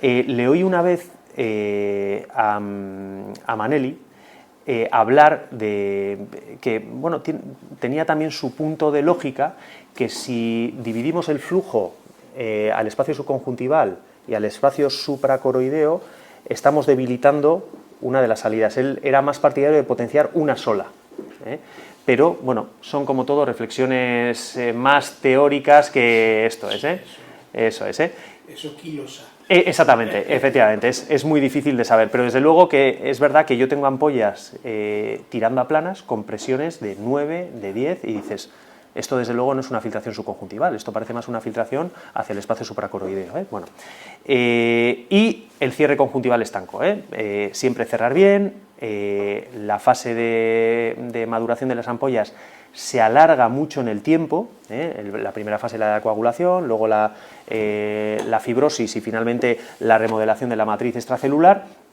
y nos podemos encontrar con ampollas difusas de muy buen aspecto, ampollas que empiezan a tornarse un poquito avasculares, que no gustan tanto, aunque pueden ser funcionantes, lo que nos hace pensar que el paciente va a tener una fibrosis, y en todos estos supuestos pues tendremos que intentar actuar, y estas ampollas que también se pueden hacer algovasculares en la parte anterior, luego Javier os dará algunos trucos también para prevenir ciertas complicaciones por el uso de mitomicina. Y luego el tema de las ampollas enquistadas también, que bueno, se pueden manejar con needling, con un montón de cosas, pero intentar evitar que se localicen porque suele haber una constricción con un límite de espacio de la ampolla de filtración en ciertos casos. Y luego la agonioscopia posoperatoria es muy importante, pues ver, porque nos ayuda a diagnosticar qué es lo que está pasando, valorar cómo y qué hemos hecho, qué es lo que ha pasado, e incluso algunos pacientes, aquí podéis ver una agoniopunción en forma de coma, aquí tenéis una diálisis, una recesión angular con otra agoniopunción, o ver las incarceraciones iridianas o resoluciones de incarceraciones iridianas como tenemos en este caso. Entonces, bueno, os dejo ya con la parte de técnica quirúrgica pura, ¿vale? E insisto, y si tenéis cualquier cosa nos vais diciendo. Mira, esta es la última parte de la comunicación, que es cuando las cosas no van tan bien, ¿vale? Entonces, bueno, la idea es asegurar que, pues eso, que en el posoperatorio no tengamos muchas complicaciones, pero podemos encontrarnos situaciones, estas son las cirugías típicas que no estamos tan orgullosos, y os presentamos aquí un bloque, os presento un bloque de pues, casos en los que pues, el tapete, o no me he fijado bien los patrones, no lo hemos hecho adecuadamente. Entonces, cuando estamos haciendo el segundo tapete, podemos quedarnos muchas fibras esclerales, con lo cual una de las ideas es hacer un tercer tapete, irnos otra vez hacia atrás y volver a buscar el plano de disección para poder avanzar. En este caso, Tenemos que tener mucho más cuidado porque muchas veces no tenemos tanto espacio del que agarrar, como si hacemos un tapete muy profundo al principio, el primer tapete, y vamos levantando. Aquí veis que hemos dejado fibras esclerales. Una de las ideas que te vienen a la cabeza es, bueno, yo sigo avanzando y ya volveré atrás y con la pinza de Mermut voy quitando esas fibras. Mi experiencia es que acabas perforando. Si empiezas a tirar de mucho tejido, acabas perforando. Entonces es mejor hacer un tercer tapete y de plano buscas el plano de disección y te metes ahí para poder avanzar, ¿eh?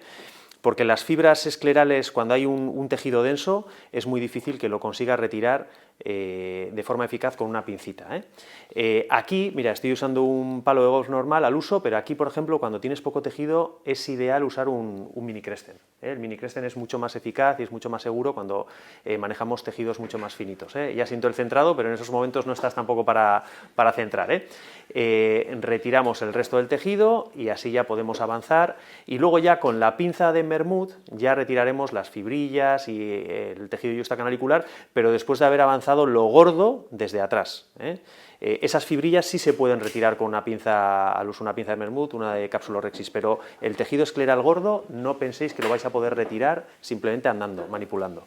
Aquí lo mismo, si dejamos fibras esclerales atrás, pues volver a hacer un tercer tapete para ir avanzando. Ahora veremos. Y luego tenemos el tema de la guía, que ya tenemos en la parte de adelante, tenemos un poquito con el primer tapete avanzado, el segundo tapete avanzado tenemos una guía de por dónde vamos a encontrarnos el canal de SLEM. Podemos tirar con una pinza con dientes o incluso una pinza sin dientes para no lesionar el tejido, ¿eh? Pero de esta forma ya retiramos, ahí vais a ver que el tejido se suelta mucho más fácil. Y sí que es más complicado cuando entramos prematuramente en el cuerpo ciliar cerca del espolón escleral, ¿eh? Veis ahí ahora que ese tejido escleral ya lo podemos retirar y ya avanzamos con los cortes laterales, pero con un plano más homogéneo, ¿eh?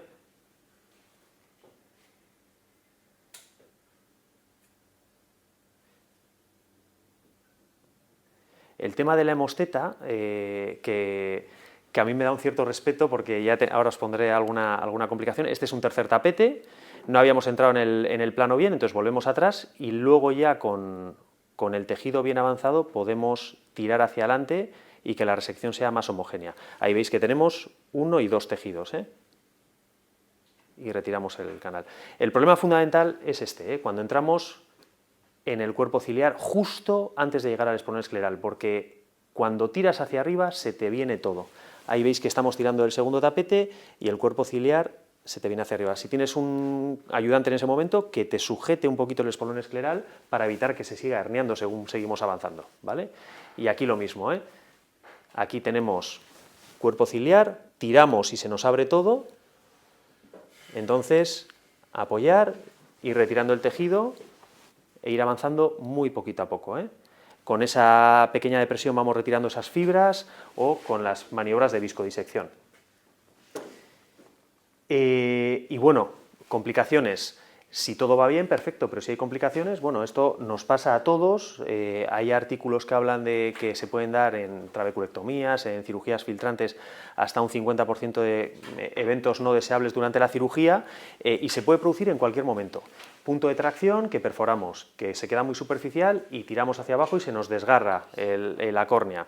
Que la conjuntiva no esté bien, que incluso un flap libre, o sea, que nos llevemos el flap escleral superficial si no llevamos bien el plano de disección, ¿vale? Y luego todos los problemas del segundo tapete, perforaciones, etcétera, etcétera, ¿vale? Entonces, uno de los primeros problemas es una mala selección del paciente, ¿vale? Entonces, aquí tenéis un caso en el que yo me lo encontré en el quirófano, lo habían indicado, y este paciente, aunque acabamos haciendo una cirugía no perforante, este paciente no era buen candidato. A ver si se ve. Fijaos la conjuntiva. Yo, visto así, digo, pues no sé si en este momento me debería haber planteado hacer un procedimiento cicloablativo o ciclomodulador, pero fijaos que la conjuntiva está totalmente pegada, vais a ver aquí, y esa conjuntiva al final va a hacer que fracase, y de hecho tuve que hacerle un injerto conjuntival del pliegue semilunar, que era el único sitio del que se podía sacar conjuntiva, ¿vale? Pero también nos podemos encontrar pacientes en la cirugía, este es un caso, hablando de conjuntivas, en el que hacemos una cirugía normal, la conjuntiva es una conjuntiva fina, yo la mitomicina la suelo poner con, pero voy a cambiar, la pongo con hemosteta y la pongo lo más atrás posible, y cuando son conjuntivas finas empiezo a contar los 2 minutos desde el primer trocito de hemosteta. Cuando es una conjuntiva más normal empiezo a contar desde el último.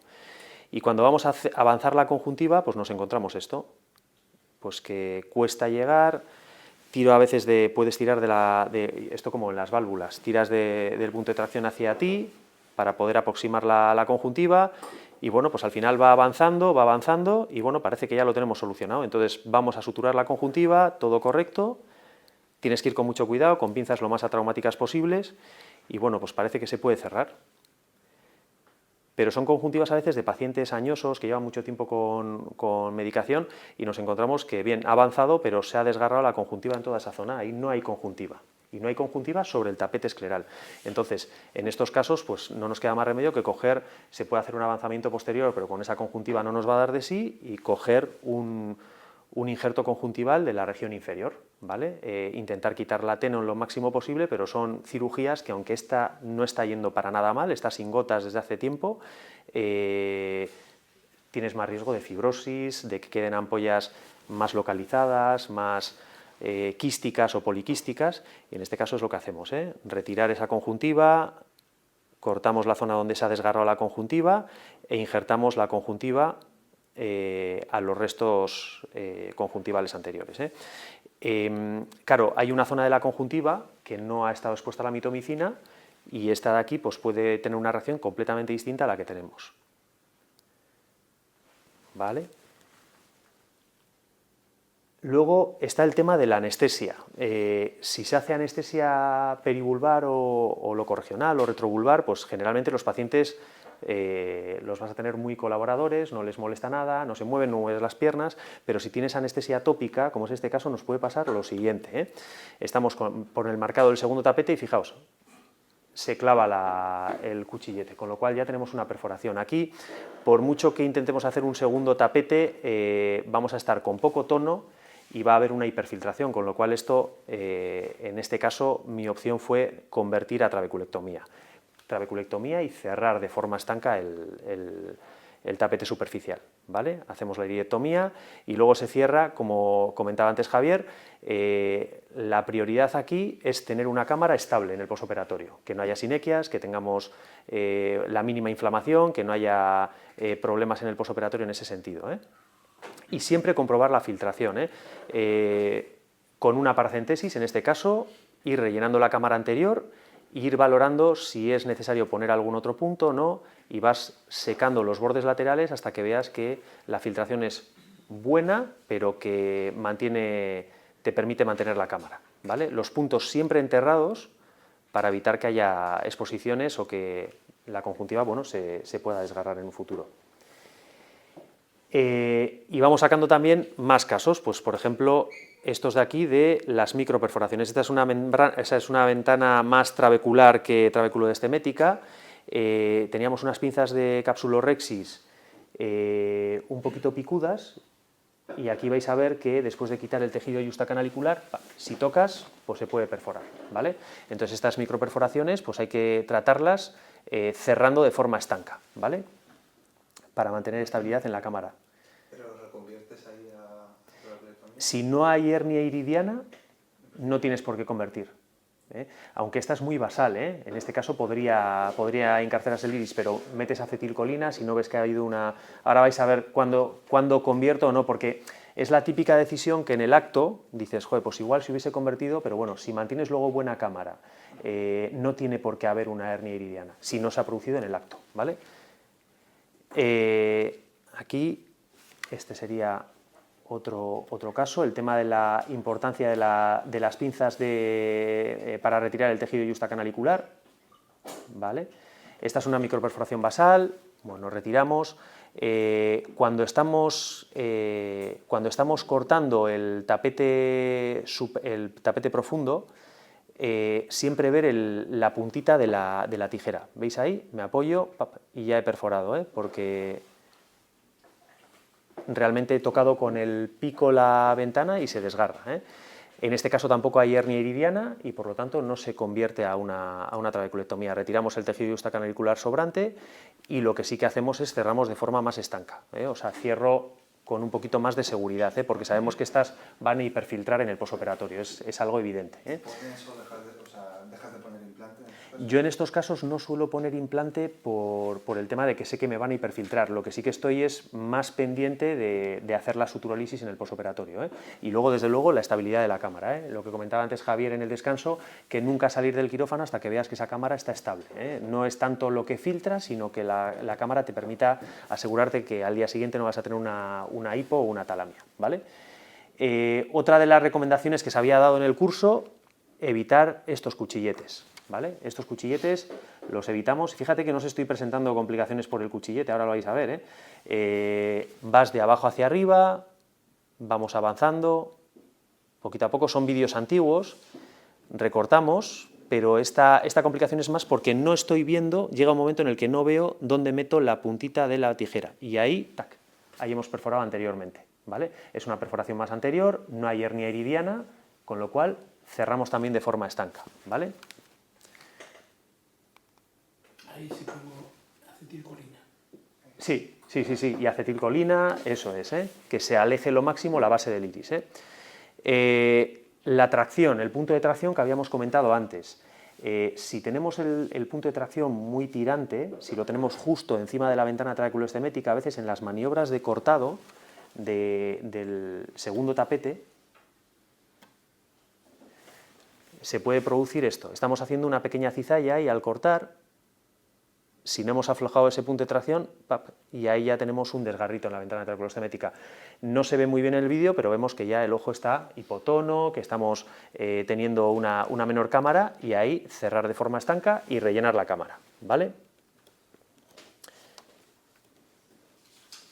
Y esto, que hay que comprobar, la calidad del vídeo no es muy buena, pero hay que comprobar la filtración que tienen las ventanas trabeculoesteméticas. Pues bueno, esto lo hacemos con una hemosteta, ¿vale? Y vamos verificando, retiramos el tejido justacanalicular, ¿vale? Y vamos con la hemosteta, no se va a ver muy bien el momento en el que se produce, bueno, filtra bien, y con una hemosteta que yo recomiendo que esté húmeda, un poquito, vamos viendo la filtración. Si somos un poco vigorosos a la hora de secar, vais a fijaros, vais a ver que con la simple presión de la hemosteta, la podemos perforar. Habéis visto cómo se ha abierto en la parte de arriba. Entonces son ventanas, son tejidos muy finos. Entonces estos tejidos hay que cuidarlos y hay que apoyarse lo justo. En estos casos lo mismo, se cierra como si fuese una trave, va a filtrar mucho y ya tendremos tiempo para en el posoperatorio hacer lo que antes habíamos comentado, la suturolisis. Y hay veces que hay hernias iridianas y otras veces que no. En este caso estamos haciendo la disección del segundo tapete, lo retiramos, y cuando están secándonos la ventana, fijaos, la hemosteta, van a pasar una hemosteta seca y de forma intensa, vais a ver, y con el secado se puede perforar la ventana trabeculoestemética. En este caso ahí veis que hay una hernia iridiana, ¿Qué pasa con la hemosteta? La residente. Vamos, es un correctivo muy conveniente, ¿no? Sí. No dejo que me metan una hemosteta ahí. Sí. Una hemosteta, además, se quita y fuerte. Entonces, ahí sí que tienes que convertir a iridectomía y cerrar de forma estanca, siempre los puntos, enterrarlos, ¿vale? Ahí muchas veces apuntas en la historia cuáles están más tensos, pero en el posoperatorio tú vas a ver por dónde te filtra más y por dónde te filtra menos, ¿vale? Los puntos que generalmente cierran más el tapete, generan más resistencia, son los que están cerca del limbo. Los de atrás son los que menos resistencia ofrecen a la hora de cerrar. Entonces, generalmente los limbares los suelo cortar más tarde, porque te puedo hipotonizar más. Entonces me voy un poquito más a los de atrás, además así favorezco la filtración hacia atrás, pero puede ser que te encuentres que atrás tiene una buena ampolla de filtración, adelante no, o que en un lado no, o en el otro sí, entonces vas a las zonas donde hay más fibrosis o donde ves que hay menos filtración, generalmente, ¿vale? Y este es un signo que antes estábamos comentando, grabar las cirugías te enseña un montón y por eso os traigo todo esto, porque yo suelo también grabar todas las cirugías y almacenas ahí cositas que te han ido pasando a lo largo de los años, y ahí describí el signo de las burbujas. Entonces, cuando hacemos una cirugía combinada o si por lo que sea hemos entrado en cámara anterior y nos ha quedado alguna burbuja porque no estaba bien purgada la cánula, pues la integridad de la ventana trabeculoestemética la podemos notar de distintas formas indirectas. El tema de esa convexidad, que nos podemos apoyar sobre ella cuando estamos secando con la ventana, o sea, con la hemosteta, pero cuando tenemos estas cirugías combinadas y nos ha entrado aire en cámara anterior y nos quedan algunas burbujas, las burbujas van a estar en cámara anterior y deberían persistir en cámara anterior. Entonces, en una ocasión tuve una complicación intraoperatoria, que ahora la vais a ver, y me puse a ver el vídeo y me di cuenta de cosas que intraoperatoriamente no había sido capaz de ver y no las había relacionado. Entonces, cuando tenemos aire, veis que las burbujas, si el ojo está en posición inferiorizada, bueno, se nos vienen hacia allí. Podemos encontrarnos burbujas únicas, como esta de aquí, ¿vale? Pero esa burbuja se tiene que quedar en cámara anterior y no debe moverse, se debe mantener estable. Aquí tenéis múltiples burbujas y veis que hay una separación entre las burbujas. La ventana nos ofrece esa separación con respecto a donde estamos nosotros trabajando, ¿vale? Ahí veis las burbujas de cámara anterior, pero tiene que haber una estanqueidad de esas burbujas en cámara anterior. Entonces, lo que os presento ahora es el último caso. Este es otro caso de burbujas. Os presento simplemente para que veáis que nos orientan y nos ayudan a confirmar la integridad de la ventana trabeculoestemética, que es tan importante para mantener la cámara y evitar complicaciones. Ahí veis las burbujitas que están en cámara anterior y la ventana, una forma indirecta de verificar la estanqueidad de la cámara anterior es eso, que las burbujas se mantienen en su sitio, ¿vale? Yo no las dejo adrede, o sea, simplemente que a veces aparecen y bueno, son vídeos que he ido recopilando, ¿vale? Retiramos el segundo tapete, siempre viendo la puntita de las tijeras para evitar que haya perforaciones de la ventana trabeculoestemética. Retiramos el tejido yustacanalicular, ahí veis que va filtrando, hay algunas ventanas que filtran más que otras, en este caso pues una ventana que filtra muy bien, y este es un caso de una cirugía combinada, es con anestesia tópica, tengo la tracción demasiado forzada hacia abajo, ¿vale? Y vamos avanzando y vais a ver unas burbujitas aquí, ¿vale? Veis ahí las burbujas, ¿no? Entonces, según voy avanzando, yo en ese momento no lo vi, pero cuando revisé el vídeo sí me di cuenta, fijaos las burbujas, ¿vale? Y ahí vais a ver, una se nos va, ¿vale? ¿Veis ahí otra? Según avanzo, veis que la ventana también está un poquito, se nos va. Entonces yo no fui consciente de ello y bueno, seguí la cirugía, bueno, la ventana nos filtra, se nos va otra burbuja, ¿vale? Esas son burbujas de cámara anterior, ¿vale? Entonces, vi que filtraba mucho, aflojo el punto de tracción, reseco, dejo un poquito más de esclera arriba para que nos tape porque ya empieza a sospechar algo, bueno, y retiramos el tejido yustacanalicular, cerramos. Bueno, nos mantiene buena cámara, no parece que haya prolapso iridiano, tal, todo correcto, ponemos el implante, le puse el implante sin suturar con esta doble villa y tal, y cuando estamos cerrando la conjuntiva, al final de las cirugías le suelen poner una gotita de lidocaína y de betadine, ¿vale? Entonces vais a ver que cuando, no se ve muy evidentemente, pero cuando le ponen la gotita de betadine y lidocaína, hace un valsalva, retiro el punto de tracción, ¡pap! Y ahí se produce un prolapso iridiano, no se ha visto muy bien, pero se produce un prolapso iridiano, completo en toda la parte superior, ¿vale? Ha desaparecido el iris. Levanto, quito y tenemos ahí el iris, ¿vale?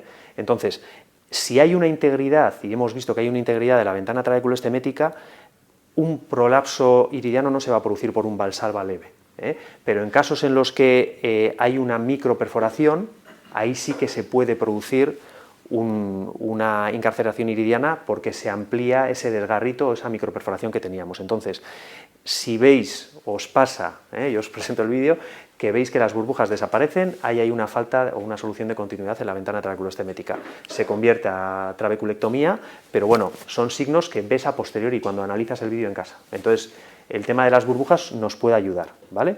Una pregunta, Sergio, perdón. Sí. No sé ese caso exactamente, pero si tú tienes una perforación suficiente como para hacerte decidir no poner el implante y suturar de manera más generosa, ¿qué ganas no reconvirtiendo a una trabeculectomía en esos casos?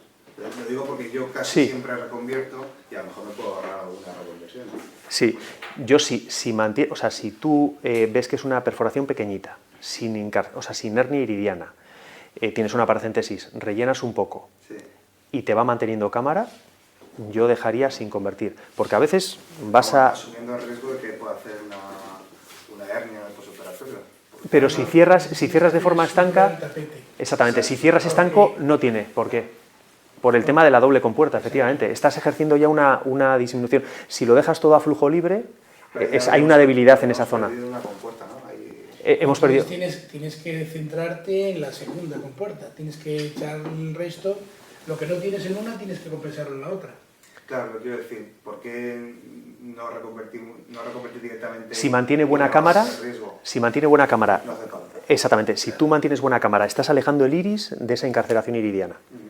Si tú ves que te filtra muchísimo, que el agujero es muy grande, aunque no se haya herniado el iris, y ves que no mantienes cámara, pues en ese caso ya puedes convertir a trabeculectomía. Pero si no, cierras, rellenas, acetilcolina y mantener una buena cámara en el posoperatorio, efectivamente. Siempre tienes la duda, y al día siguiente te puedes encontrar, o al cabo de X, oye, pues hay una incarceración iridiana y tal, pero si tú ves que no está teniendo ese comportamiento, y muchas veces si ya son de herniarse, se hernian en el momento, ves que ya se te pega el iris, ahí ya no te queda más remedio que hacer conversión. Depende del tamaño de la perforación. Exactamente.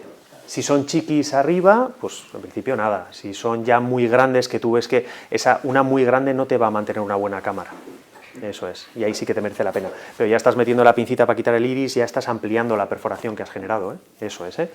Y luego el tema de las cámaras, las hipotonías. El tema de las hipotonías, una no perforante que ha ido normal la cirugía, es excepcional que tengas una mala cámara en el posoperatorio. Es más frecuente si tienes una trabeculectomía que no has suturado adecuadamente o si hay una micro o macro perforación asociada a una EPNP y que no has controlado la estabilidad de la cámara con un cierre adecuado, ¿vale? Entonces el cierre y la conversión a iridectomía y trabeculectomía estaría basada en eso, en el mantenimiento de la cámara fundamentalmente, pero hay muchas causas, desde Seidel en el posoperatorio, que eso lo vamos a ver, aumento de la filtración escleral con ampollas preciosas, como decía antes Javier, que hay algunos pacientes que tienen unas ampollas que no son avasculares, pero te filtran muchísimo y tienes unas tensiones bajas y tienes que estropear esa cirugía tan bonita, efusiones coroideas y misdirection y las hemorragias supracoroideas que te pueden producir mala cámara, pero que es afortunadamente excepcional en una no perforante si ha ido todo bien, que es lo normal. Yo os estoy poniendo los casos que no nos apetece que nos pasen, ¿vale? Los Seidel, si son posteriores al limbo, yo siempre reviso. Si son leves anteriores, pruebo con medidas conservadoras, lente de contacto, y si no, enseguida cerrar, porque si perdemos cámara y no hay una estabilidad de la cámara, cerrar lo antes posible para que no se formen esas sinequias, ¿vale? Pero si son conjuntivas patológicas, estas ya hay que reconstruir. Si hay una fuga o una atalamia o una tensión baja, esto lo tenemos que reconstruir, que generalmente son tardías. Las efusiones uveales no es tan infrecuente, pero sí es raro o excepcional ver una efusión visible o clínica en una no perforante sin complicaciones. Y estas, al igual que las hemorragias supracoroideas, pueden beneficiarse de un drenaje en ciertas condiciones. Estos son hemorragias supracoroideas ya de hipotonías muy marcadas en miopes magnos, pero no por una no perforante, pero os pongo que son complicaciones excepcionales. Y el misdirection, aquí no estamos haciendo iridectomía. Entonces, hay algunos pacientes que si hemos hecho una mala indicación y estamos operando a un paciente con un iris meseta, le generamos una descompresión brusca, se puede producir este misdirection. Entonces, el misdirection lo vamos a manejar, vamos a tener esa hipotalamia tan marcada, con un ojo generalmente con tensiones elevadas, y el manejo es eso, la irido, zónulo y aloidectomía, que se puede hacer con un trocar entrando desde córnea hasta abajo o entrando desde cámara anterior o desde la vitrectomía para completarle una vitrectomía posterior completa, ¿vale? Y si es un paciente glaucomatoso ya le ponemos un tubo en la cavidad vítrea, que este sería uno de los manejos que podríamos tener en un misdirection, que afortunadamente no es lo más habitual en un paciente sometido a una esclerectomía profunda no perforante, porque son pacientes seleccionados con ángulos muy abiertos, pero laxitud zonular y ciertas condiciones pueden predisponer a que algunos pacientes puedan desarrollar un misdirection, ¿vale? El tema de las hiperfiltraciones. Este es un paciente con una hiperfiltración después de una agoniopunción. Entonces, cuidado con las agoniopunciones, porque a veces luego filtran demasiado, y yo he tenido hipotonías 5 años después de una no perforante asociada a una agoniopunción. Si al paciente le has tenido con corticoides, ha tenido una ampolla funcionante y le haces una agoniopunción, en algunos casos se puede producir. Entonces, a veces es mejor pecar de hacer una agoniopunción pequeñita y repetirla más adelante, porque dicen, no, ya me han hecho una agoniopunción, no se puede repetir. Se puede repetir. Y antes estamos comentando, puedes hacer una microgoniopunción en el posoperatorio inmediato y más adelante hacer goniopunciones más densas. Eso se reparan muchas de ellas. Exactamente, sí, eso es. Entonces, y un fracaso interno de la ventana trabeculoestemética porque no sea filtrante puede conllevar un fracaso externo, que luego la ampolla se aplane del todo, ¿vale? Este es un caso de hipotonía post-goniopunción, que me obligó a hacer un montón de medidas conservadoras hasta revisar la cirugía. El tema de las suturas, no sé si usáis suturas conjuntivales transfixiantes para presionar los tapetes, pero en conjuntivas sanas que te filtra mucho asociado a una agoniopunción, a veces se puede plantear poner esta sutura, sí, se puede plantear poner esta sutura antes de revisar la cirugía, ¿vale? Entonces, esta sutura es muy sencilla de poner, siempre hay que hacer un anclaje en la parte posterior de la esclera, no es ponerlo conjuntival porque si no, no vas a apretar del todo. Entonces, pasarlo bien por la esclera y se hace como una especie de elipse, ¿vale? Es un puntito cruzado, lo anclamos en el limbo y lo anudamos con un nylon de 9 ceros para presionar. En este caso era una ampolla hiperfiltrante circunferencial y lo que hicimos fue poner varias de estas suturas en los laterales, pero sobre la ampolla de filtración se puede aplicar antes de plantearnos una cirugía de revisión, como os vamos a presentar ahora, ¿vale? Voy rapidillo porque ya se va acercando la hora de ir a comer. Este es otro caso que, a pesar de haber hecho la sutura de compresión conjuntival, pues bueno, lo que optamos es por hacer una revisión, siempre paracentesis, porque hay que no meter viscoelástico en cámara anterior, porque si no, no nos permite saber cuánto está filtrando. Levantamos el tapete, no hace falta levantar, si es una hiperfiltración, levantar del todo, porque lo que estamos buscando es cerrar esa filtración, esa fuga, y cerramos siempre verificando al ir rellenando en cámara anterior cuántos puntos tenemos que poner dependiendo del mantenimiento de la cámara y que nos filtre algo, pero que no sea excesivo, ¿vale? Estos pacientes que tienen hiperfiltraciones, antes estaba comentando con Javier, la mayoría de ellos les cierras el tapete y no se van a 20, se van a tensiones todavía algo bajas, no llegan a subir excesivamente. Rellenamos la cámara y vamos verificando que el tono es adecuado, ¿vale? Siempre mantener una buena cámara, Vale, y luego tenemos ampollas patológicas que nos pueden hiperfiltrar. Aquí hay una técnica de avanzamiento conjuntival que es haciendo un corte en la conjuntiva, en la parte posterior, dejamos aquí la tenon y avanzamos la conjuntiva, y siempre que vamos a tratar una ampolla patológica, que muchas veces tienen la esclera también adelgazada, llevar un parche tisular por si acaso, fascia lata, esclera, tutopatch, porque a veces nos encontramos que por mucho que demos puntos, la esclera está tan adelgazada que no nos va. Esta es una paciente que hizo una hipotonía y una ampolla vascular que no tenía antes al año de la cirugía después de una goniopunción. Entonces esta es una paciente que empezaba a subir la tensión, goniopunción al año de la cirugía, y por la hiperfiltración hizo esta ampolla vascular. Entonces en este caso disecamos bien la conjuntiva, vamos a hacer un avanzamiento conjuntival, y lo que hacemos es siempre paracentesis para rellenar la cámara, retiramos este tejido de conjuntiva patológico a vascular, y lo que vamos a hacer es buscar ese tapete. Tenemos un parche que no hemos, en el caso de la esclera, nosotros lo tenemos embebido en alcohol, con lo cual lo tenemos que preparar media horita de lavado, y lo cerramos, vamos verificando luego las filtraciones, retiramos ya todo el tejido de conjuntiva patológico Escarificamos siempre un poquito en la parte anterior, porque si no a veces nos queda un crecimiento ahí epitelial que no permite que cierre bien la conjuntiva, tenemos un Seidel constante. Disecamos un poquito hacia atrás para poder avanzar la conjuntiva, que hay veces que no nos da para cerrar ese defecto conjuntival y tenemos que hacer un corte posterior, una descarguita posterior para poder avanzar, y en este caso ya con esta descarguita conjuntival lo podemos avanzar.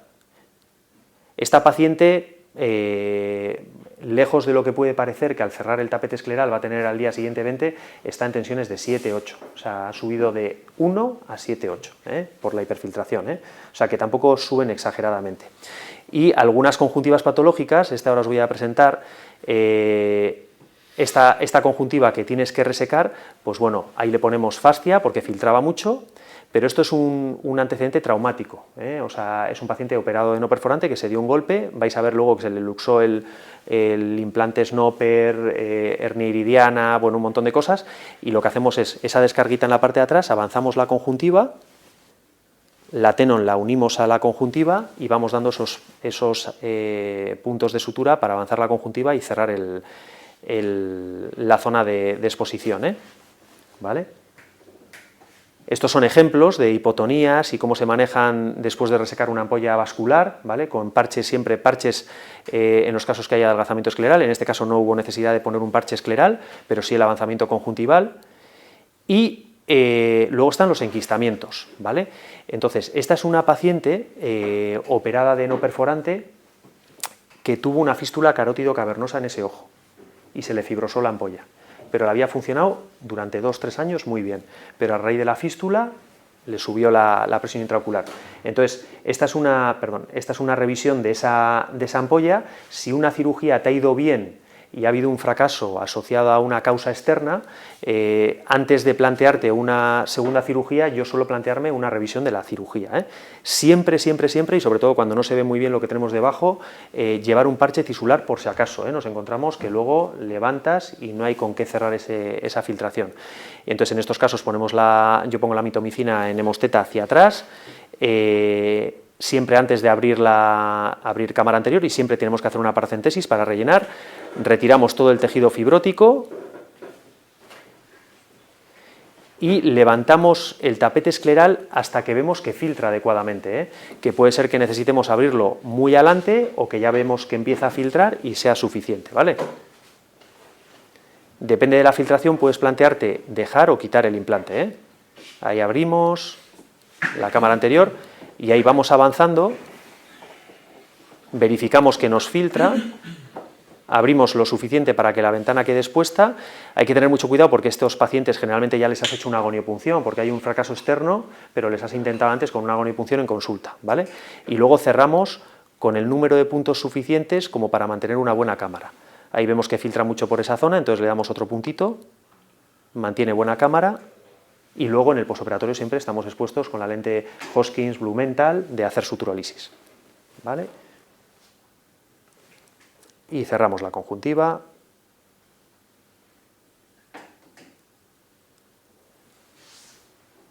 Vale. Y las hernias e encarceraciones iridianas.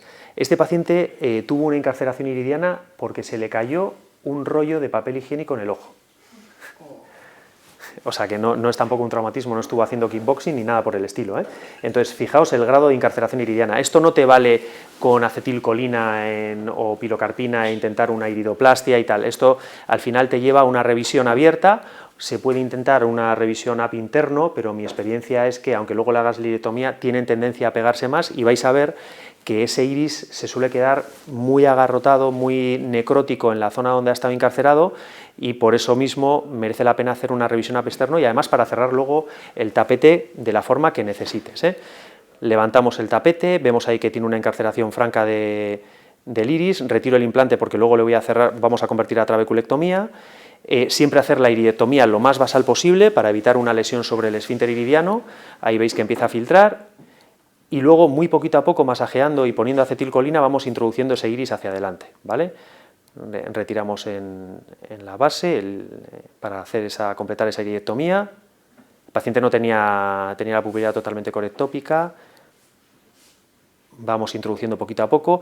Hay un cauterio, hay una diatermia que es de vitrectomía, que en estos casos a veces la base del iris queda un poquito sangrante y para evitar encontrarte hipemas o sangrados muy importantes en el posoperatorio puedes coagular de forma muy suave la base del iris, cerca del espolón escleral.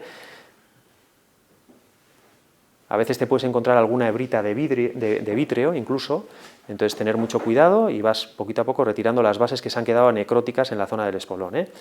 Veis ahí que ya hemos recuperado un poquito la pupila y luego cerramos y vamos comprobando el mantenimiento, la capacidad que tenemos de mantener cámara, ¿vale?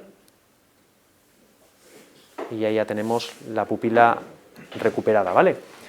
Y estos pacientes no precipitarnos a la hora de hacer suturólisis en el posoperatorio. Lo de los implantes, generalmente no dan ningún problema, salvo que los pacientes se frotan, lo que estaba comentando antes Javier. Y este es un paciente que me vino a una revisión a las 2 semanas de la cirugía y le veo y le digo, uy, ¿te has llevado algún golpe? Joder, ahora que lo dices, me caí en el caserío y tal, y me di un golpe en el ojo y tal, con un leño y tal. Pues fijaos, ¿dónde tenía el implante? Tiene los puntos, está recién operado. Entonces tiene el implante subconjuntival, se lo quité en la lámpara de hendidura y este paciente es el que hizo luego la ampolla vascular que habéis visto que hemos reconstruido, ¿vale? Entonces estos pacientes se rascan y las goniopunciones, y es uno de los motivos por los que yo ya siempre suturo un implante V2000, las goniopunciones pueden darnos esto, ¿vale? Entonces os presento el vídeo de una paciente que vino en una revisión rutinaria con esto. Veis ahí el implante flotando en cámara anterior, la córnea está perfecta, que yo no sé si es que le había pasado 2 días antes, y es retirarlo y ya está. Entonces tenía una goniopunción previa y se le metió el implante en cámara anterior. Entonces yo, por si acaso, como no sé el paciente qué tipo de vida lleva, se lo suturo siempre. El V2000 no hace, o sea, el V-clip no hace falta, pero este sí. Si hace falta, si perforas. Eso es.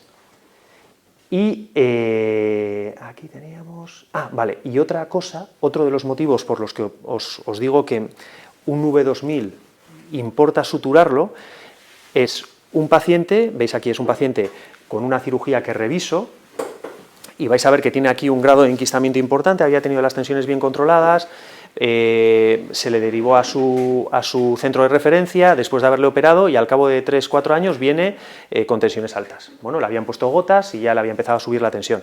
Tenía una ventana accesible, estaba bien y antes de plantearnos hacerle otra cirugía decidimos una revisión. Retiramos todo el tejido de fibrosis, ponemos mitomicina y vais a ver ahora qué cosas pueden pasarnos con los implantes. Entonces, por eso lo de mantener la estabilidad del implante también es clave.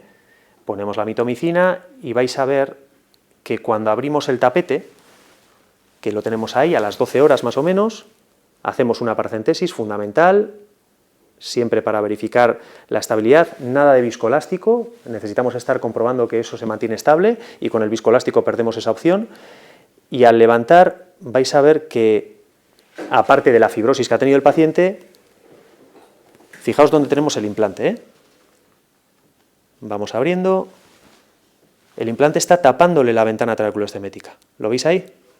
Se ha migrado hacia anterior. Entonces, lejos de estar ayudándole, le está generando una dificultad en el flujo. Entonces, en estos casos veis que filtra perfectamente, tenía una goniopunción y es cerrar con el número de puntos necesarios para que filtre y que mantenga cámara y cerrar la conjuntiva, ¿vale? Pero a pesar de eso hay pacientes que necesitan otras cirugías. Pues es lo que tiene la cirugía de glaucoma. Y ya cierro el capítulo de complicaciones con esta última, que os la presento, que es un caso de hace escasamente 1 mes y medio o así, ¿vale? Entonces este es un paciente que lo operé de PNP hace, pues eso, 1 año y medio aproximadamente, y viene a una revisión normal, y yo ya veo, las agudezas visuales la habían bajado. ¿Has notado algo y tal? No, bueno, un poquito borroso, pero bien. Fijaos el edema corneal que tenemos ahí, en la parte superior, la cirugía la tiene ahí a las 12, es una ampolla, como podéis ver ahí, una ampolla algo quística en esta zona, lo que decía antes Javier, este anillo de restricción del flujo, y esta es la gonioscopia. Entonces en la gonioscopia veis la ventana trabeculoestemética, y desafortunadamente no tengo un vídeo, pero podríais ver perfectamente la Estemet flotando. o sea, estaba flotando en cuanto le hacías gonioscopia. Y esta es la OCT de segmento anterior, ¿vale? Entonces aquí tenéis la ventana trabeculoestemética, aquí debería estar unida esa ventana trabeculoestemética o la capa de DUA o de Descemet, y fijaos cómo tenemos este desprendimiento de Descemet.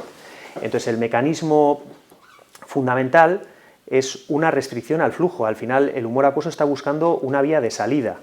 Entonces, si se está formando una ampolla de filtración y no encuentras flujo, fijaos, cuando le apretaba aquí, se me rellenaba el desprendimiento de Descemet. Esta es la ampolla de filtración, esto es intraoperatoriamente, le hacemos una revisión de la cirugía con un needling, hay que intentar ayudar a que esa filtración encuentre un camino, le ponemos mitomicina, le hacemos el needling, alejamos la mitomicina lo máximo de la ampolla, vamos hacia la zona que filtraba menos para que hiciese un aumento del flujo, de la distribución del flujo, y una de las cosas que a nadie nos gusta del needling es el tema de los sangrados, que cuando estás haciendo un needling a veces te apetece hacer una revisión abierta porque dices el sangrado, le hacemos varias micropunciones para poder abrir en esa zona de la ampolla de filtración, y en el otro lado hacemos lo mismo, y en el otro lado, cuando hacemos el needling, vais a ver que se forma una pequeña hemorragia subconjuntival y algo nos entra. Veis ahí el desprendimiento de Descemet que tenemos, y vais a ver que la sangre quiere entrar en la ampolla de filtración y entra. ¿Vale? Intentamos apretar con la agujita, pero el mismo movimiento del párpado con el bléfaro hace que nos entre un poquito de sangre en la Descemet. Lo veis ahí, ¿no?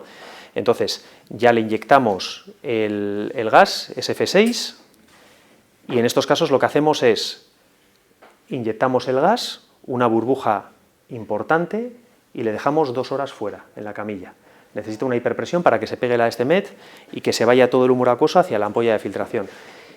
Y a las 2 horas vaciamos un poquito la burbuja, no podemos dejarle tanta burbuja, tenemos que dejarle más o menos 2/3 de la cámara para que no haga un bloqueo, le dejamos con un midriático de ciclopléjico, y con esto en principio conseguimos, recomendamos que esté con postura boca arriba, incorporado, y con esto generalmente solemos conseguir mejorar estos cuadros, que la burbuja sea lo más homogénea posible y 2/3 más o menos de la cámara. Y esto es el posoperatorio, veis que empieza a hacer un poquito más de ampolla hacia los laterales, ahí veis algo de sangre en la ampolla de filtración, y aquí volvemos a recuperar la ventana trabeculoestemética, ¿vale? Y como la Descemet ya está pegada en su sitio, ¿vale?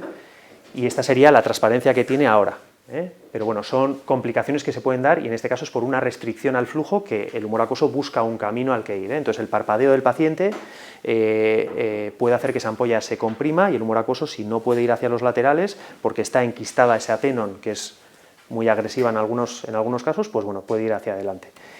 Y ya para acabar, la última diapositiva. Bueno, pues de lo que se ha concluido de estas sesiones, pues que es una técnica que es eficaz, tiene una mayor curva de aprendizaje, pero que realmente nos es útil para un porcentaje muy alto de nuestros pacientes con glaucomas crónicos de ángulo abierto. Fundamental, indicar bien al paciente, buenas cámaras, ángulos abiertos, conjuntivas que sean agradecidas, y luego mantener la cámara y estar muy pendientes de las ampollas de filtración. Entonces esto muchas veces hay que considerarlo como una cirugía en 2 o 3 tiempos si es necesario, goniopunciones, suturolisis, lo que sea necesario, pero intentar mantener la estabilidad.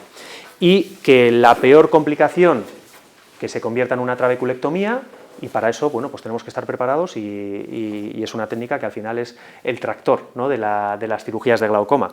Y bueno, y animaros a hacer, y cualquier cosa, cualquier duda que tengáis, aquí estamos.